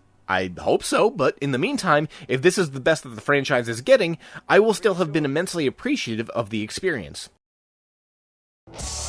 This week, I've not had too much time to play new games. Nothing serious, like when I had to stop uploading and work for a month straight. I just had to push my typical weekend back a couple days. That doesn't mean I haven't played anything new, though. A game did pop up on my radar that seemed interesting. Enter Iron Lung. I first saw it shortly after the Titan sub incident. You know, that maritime disaster that befell a group of people that put their faith in a wealthy ultra-capitalist who shirked the wisdom of those who knew better, and proceeded to wipe out a few $100 million net worth of consciousness from the face of the planet. Apparently, the prospect of taking a small ship into an unfriendly and highly pressurized abyss is a little bit more dangerous than most people would be willing to deal with in real life, but sounded perfect for a video game. Iron Lung has actually been out for a little while, but the horror premise I relayed thus far makes sense as to why it would re-enter the cultural zeitgeist, although the premise is slightly different than just taking a submersible into a scary deep-sea environment. The story is, humanity was mostly wiped out except for those that were already amongst the stars, so things are already pretty bleak. The opening text blurb paints a full picture for the upcoming dive into despair. Desperate to find any clues that might bring about the survival for our species, or even just additional resources, a crew sends a condemned prisoner in a submersible with the guarantee that if they can survive, and return with valuable information, they will gain their, or in this case, your freedom. A few more ominous details continue to darken the prospects, as the ship you are piloting isn't set to explore caverns and trenches of water, but blood. This planet's main features are seas, rivers, and oceans of blood. The eponymous ship you're piloting, the Iron Lung, is designed to withstand tremendous pressure that, like the Titan, would crush you in an instant. But in order to do so, it has to block off the only porthole that might offer any chance to see the danger you may encounter. This is where the main navigation gimmick comes in. The sub is equipped with the GPS and positioning trackers that tell you the exact placement and orientation of your ship through numerical values, which correspond to a map you're provided with. Map reading skills and coordinate positioning are vital here, and anyone with the real-world skill of orienteering is going to have a significant advantage, which I'm pleased to say I have experience with. In conjunction with that, the ship is equipped with a crude camera and screen setup that has to be activated from the back of the sub's cabin, meaning you have to step away from the controls in order to see a single frame and direction of your surroundings. Finally, there's a sensor that detects when there's physical objects in proximity of your ship. This is because if you collide with a wall, or anything physical, it's an instant game over.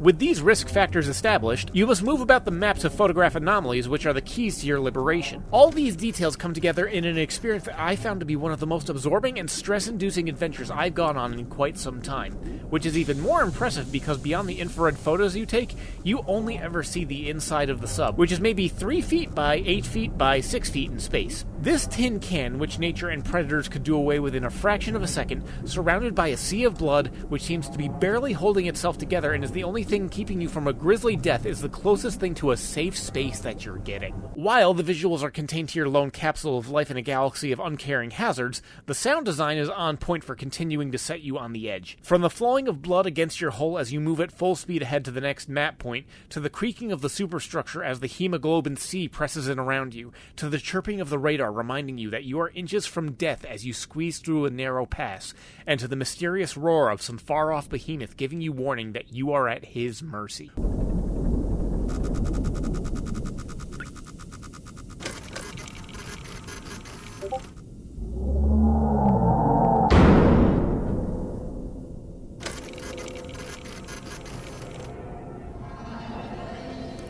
With all these examples just serving as some of the pieces the game uses to unnerve you, it can be understandable why I found myself getting so nervous as I played. I even caught myself mumbling out loud to try and induce comfort. Things like, you're fine, you know where you are, just trust the coordinates. And you can imagine the tension I felt near the end when I started to see blood leaking into the vessel. By the way, no need for a spoiler warning here. I don't want to relay anything too much more than the starting premise because I think the game is genuinely worth playing if you love atmospheric horror. I'll just say, given the genre, you shouldn't go in expecting a conclusion with sunshine and rainbows. Additionally, you can play this game and complete it inside 90 minutes. At $6, given how absorbed I was, I'd say I got enough value out of it. I mean, go to see a movie at a theater and fully kit yourself with snacks and you may need to get a second mortgage. And on a final note, the developer in the article I found, David Szymanski, apologies if I mispronounced that, was expressing sorrow about the parallels of this game to the Titan sub-disaster. All I've got to say to them is that they made a good game, and the coincidence that something terrible happened that paralleled it is merely that. Coincidence. As one who deals with horrible stuff on a fairly regular basis, I don't know how much this advice will help, but simply try not to think about it. Other people will make observations and jokes aplenty. Just keep doing your thing. This week I've been playing Station to Station. For a moment of real talk, September was hell for me. I had about 3 days off total from work, and the duties of my post and professional obligations left me running fairly ragged, so now I'm in somewhat of a recovery state. These are the periods where I'll usually go for some of my cozy, low-energy, or more cerebral and contemplative games. Something where I can go at my own pace or take my time to think about it. That being said, I've also been on something of a nostalgia trip in revisiting my childhood love of railroads. Then I saw Station to Station come out this week on Steam, and it's like the planets aligned. For an initial comparison, I'd look to the classic game Railroad Tycoon 2, which I put plenty of time into back in the day, but given my age, intellect, and attention span at the time, I'd rarely do anything more than run 1 or 2 scenarios over and over and just look at the trains going by. However, the scenarios under which you play are much shorter in form and slightly less complicated. Each level usually encapsulates the goal of linking all the necessary towns and resources together in order to make a sustainable circuit of supply and demand, and each time you properly connect these resources together, you're rewarded with an injection of funds to continue your construction endeavors. It encourages planning and efficiency of routes, and while it didn't happen often, there were a couple of levels where I had to restart because I either got too careless with my route planning or failed to acknowledge a single necessary rail connection before I ran out of money. However, if you're willing to go for it, most every level has 2 bonus challenges, one to complete the main objective while trying to preserve and maintain as much money as possible, and the other one usually adding some sort of gimmick bonus, like adding down rails in a manner that picks up a certain number of resources, or navigating around other specific conditions. Fortunately, this is all facilitated by a control scheme that is fairly simple in that it can be thoroughly done with one hand playing with a mouse, but your ability to zoom in and out and make precision placement means that mistakes in construction are few and far between, and it even has a checkpoint system that if you did make a mistake, you can go back a turn. By this point, I've rather thoroughly covered all the gameplay, which doesn't change all that much from level to level other than just increasing in the complexity as you go along, but I need to emphasize the relaxing state that this game put me into. I found this to be a near perfect title to put on and zone out while still having something to concentrate on, ironically. The charming visual style of heavy pixelation might seem like an excuse to skimp out on detail at first, but you can zoom in pretty far and the game is impressively detailed. Additionally, as you complete the level and every town or resource receives optimal connectivity, the color palette becomes richer and more vibrant. My biggest complaint may be its length. Since it's come out, I've sunk about 12 hours into it, and keep going back to levels in order to 100% complete them, and I cannot stress how few games I decide to do this with. Although, of another side criticism when I think about it, I've also experienced a couple technical issues, although I can't tell if it was on the game side or if it was the Steam client mucking around with the files and messing something up. Whatever it was, I got it fixed after about 15 minutes of fiddling. I will fully acknowledge the niche that this game is targeting, but in aiming for what it did, it hit me square between the eyes. This may not be for everyone based off of what you've seen and heard, but this might be one of the most relaxing and zen titles I've come across this year. This week I've been playing Hi-Fi Rush. As everyone can well recall, this game came pretty much out of nowhere when Microsoft stealth released it after a Microsoft and Bethesda press conference. I only heard about it after the fact because after my recent indulgences in examining press events, I still find them absolutely insufferable and made to attract magpies, but I digress. I saw the game's style and that it was an action game somewhat akin to Devil May Cry or Bayonetta, but the main key that made me genuinely curious and have my interest perk up was when it was relayed that in addition to being a spectacle fighter, it was also something of a rhythm game. By this point, my affinity for rhythm games should be well established, but my experience with cross-genres that have melded with rhythm games is rather limited. The only other one I can really think of offhand is Sound Shapes on the PlayStation 3, 4, and Vita. I'm aware of the first-person shooter genre recently having combined boomer shooters with rhythm games with things like BPM bullets per minute and Metal Hellsinger, and I've heard things about like Crypto the Necrodancer, but I'm getting sidetracked at this point. Hi-Fi Rush starts off with our main character, Chai, as in Chai T, having a bum arm and going to a major corporation in order to get a position to work for what I can only interpret as it's the only way for him to be able to afford an expensive and high-tech prosthesis. Chai begins the procedure for the prosthesis and has it successfully attached, but something goes wrong where his MP3 player gets mixed up in the circuitry, and then his onboarding procedure goes awry and he has to end up fighting robotic enforcers for the mega corporation. After being forced to defend himself, he gets wrapped up in the affairs of a small resistance group against the company, and discovers an insidious plot where the evil corporation is doing evil corporation things. It's a serviceable story plot and it does well enough, but I love two things about it. First of all is the constant communication of character and humor through the various involved people and the environment. The resistance group you find yourself part of expands as the story moves along, and I found some of the characters endearing, and whenever humor was attempted, I found myself laughing more often than not. My favorite character was probably Cinnamon, the analysis robot who bluntly informs people of their flawed character traits, but can't relay emotion on their face, so he's constantly scribbling on his own face with a dry erase marker to feign expression. The quirky characters also extends to the bosses, and the variety of their fights and levels were also immensely entertaining. Moderate spoiler here, but I found it rather hilarious that the way you defeat one of the bosses was to make him drain his account until his department was entirely defunded, at which point his encounter ends. I found this enjoyable because he'd been getting built up, and the robot assembling behind him indicated that we were going to be in for one hell of a fight, but in the final stage of assembly, he runs out of funds and it becomes an inert hunk of metal just sitting idly behind him. And this is by no means the only bit of humor and subversion injected throughout the story. Secondly is the parallel with modern American society, where a guarantee of healthcare is often attached to a job, and I relish seeing a rebellion against that, if only by proxy. If I'm being honest, quite frankly, I'd like to go to a bunch of corporate bigwigs, like the one that would price gouge insulin myself, and smack them upside the head with a guitar. Alas, I must settle for this digital realm. But enough of the story, characters, and world building. As one can establish, the most crucial part of any video game, and particularly rhythm games, is how the gameplay performs. In this element, I'll admit very early on that I was feeling down on the game. How the combat works is that you have your standard light attack, heavy attack, dodge, and parry mechanics. However, the element that blends it all together is there is a constant and consistent paced musical track in the background, and by matching your button presses to the beat, you can give yourself extra damages, score bonus, or other mechanical incentives. The initial hurdle I struggled to overcome with was the fact that when it comes to attacking, there is a slight delay between button input and the attack being performed. I don't mean lag. It has mechanics to try and compensate for that if that is the case. What I mean is that when you're on the beat and you press the light attack button, it takes a quarter beat for the animation to actually execute and a half a beat for the heavy attack to initiate. This gave me a weird sense of disconnect because, as a drummer, I'm used to an action being performed exactly on the time that I intend.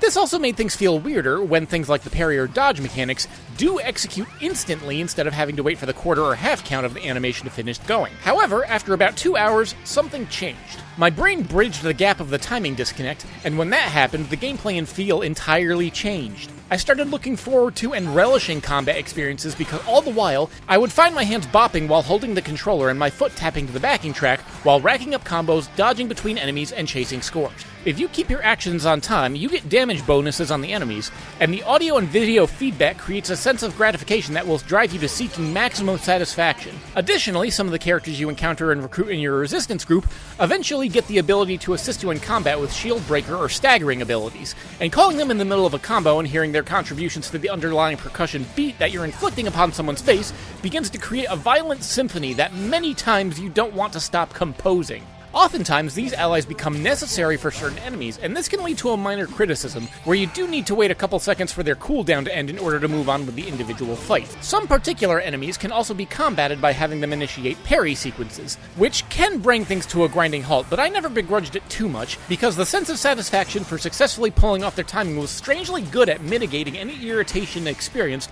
when combat had to slow down to deal specifically with them. The downtime between combat is usually spent platforming, gathering gears, or looking for other secrets as resources.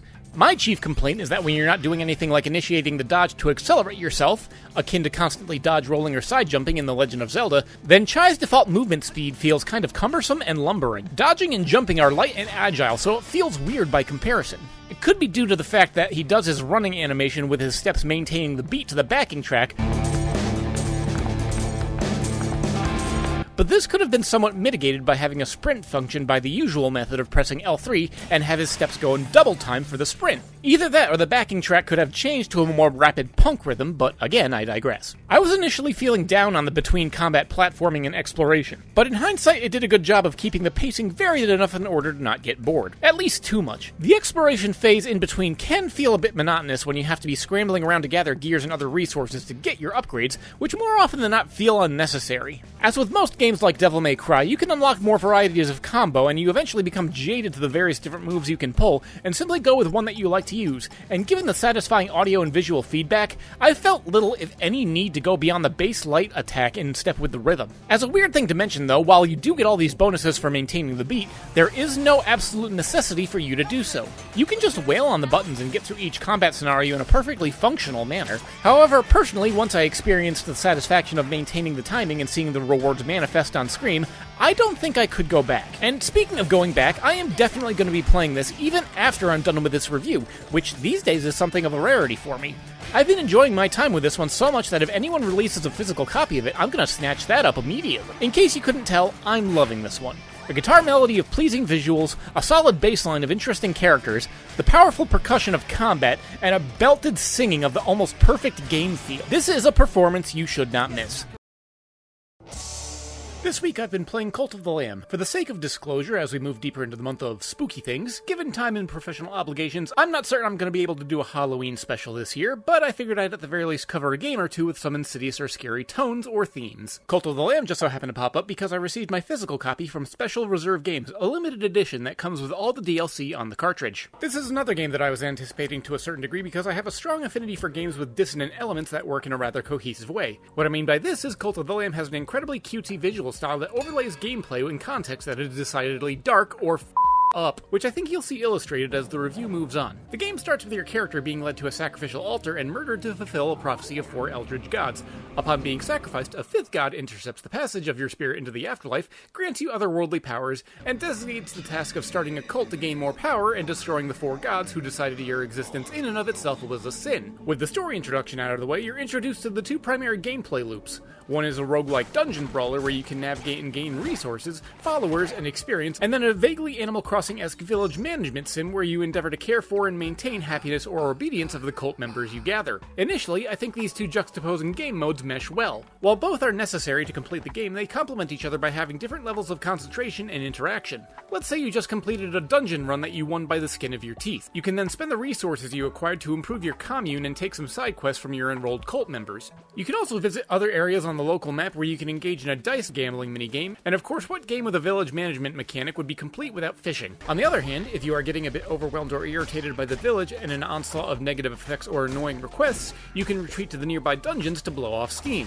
The combat mechanics for most dungeons are fairly well crafted, with most enemies being well telegraphed, and your combat being determined by the weapons and powers that you pick up at the start of every dungeon. Unfortunately, that random item mechanic leads to one of my first major irritations. I know it's a staple of the roguelike genre, but I can't stand the annoyance of when I enter the first room of a dungeon and am greeted with the power weapon that indeed deals heavy damage with every strike, but the insufferably slow attack speed renders it next to useless in a high-pressure combat environment where you could have enemies just as fast as you but able to rattle off their attacks in half the time. It is entirely possible to receive weapons or powers at the start of the dungeon that are so ill-suited to your playstyle that the rest of the dungeon becomes a matter of anger, attrition, and inevitable failure. When you do fail, you get zapped back to your patron god who just gives you a reminder that you are immune to death in the long run, and he teleports you back to the village. But this is usually associated with some manner of negative effect on your villagers perceiving you as weak.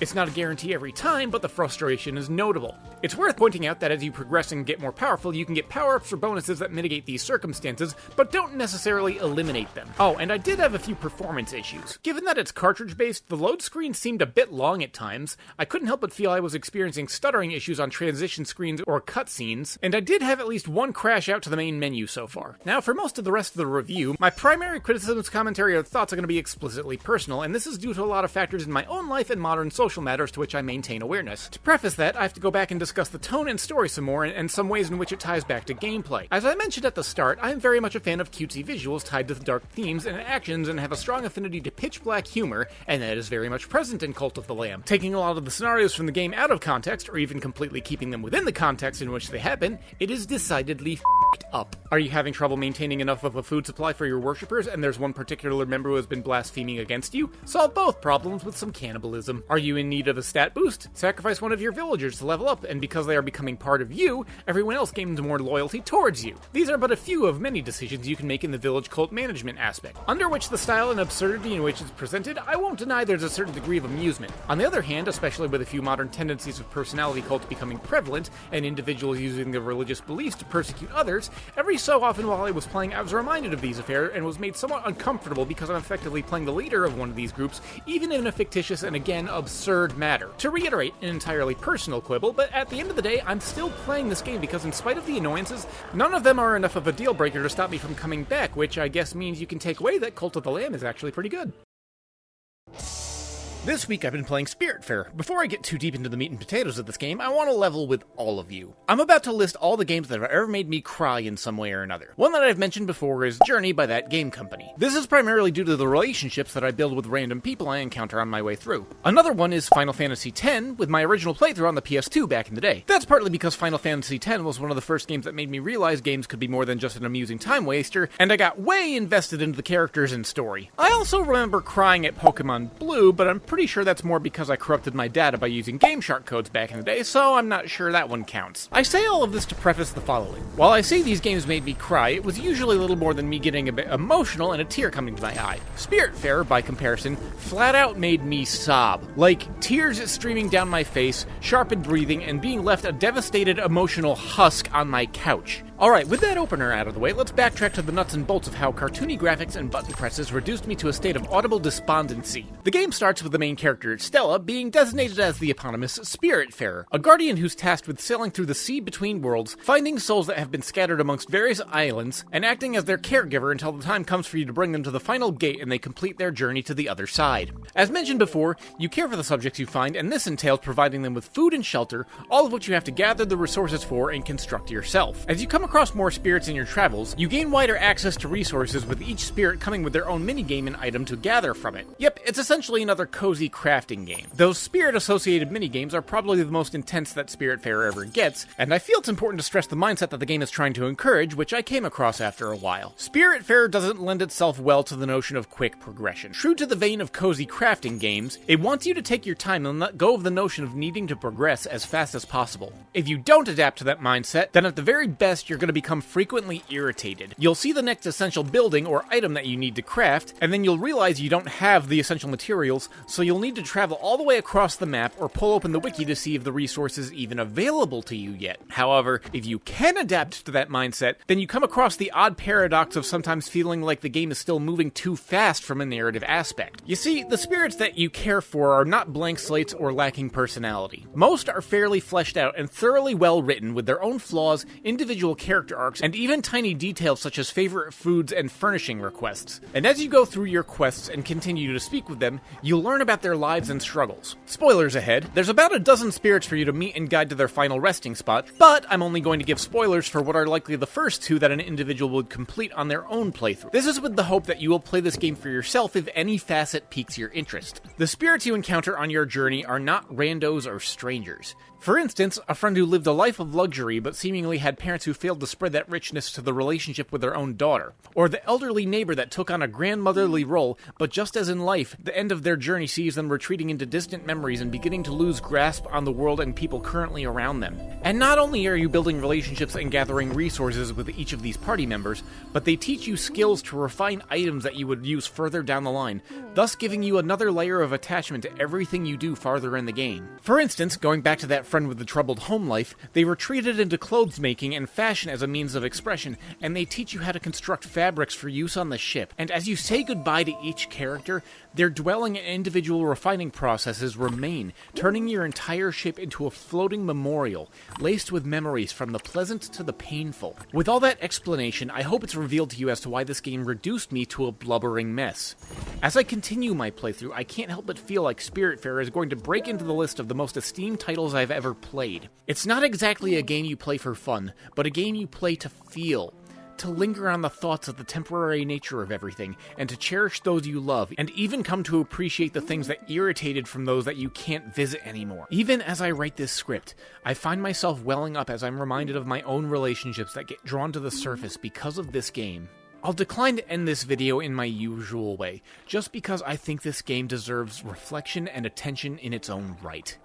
On that note, I'll see you next week.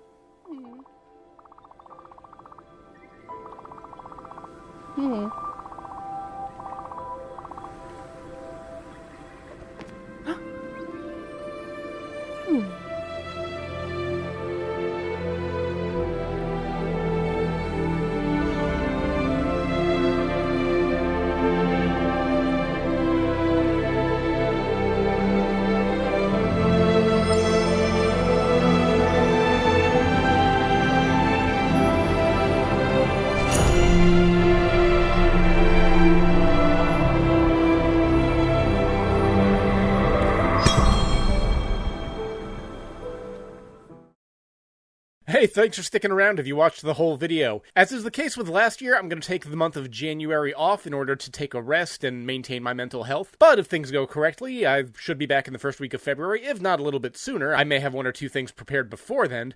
But otherwise, just, as always, thanks for watching and keep your head on your shoulders.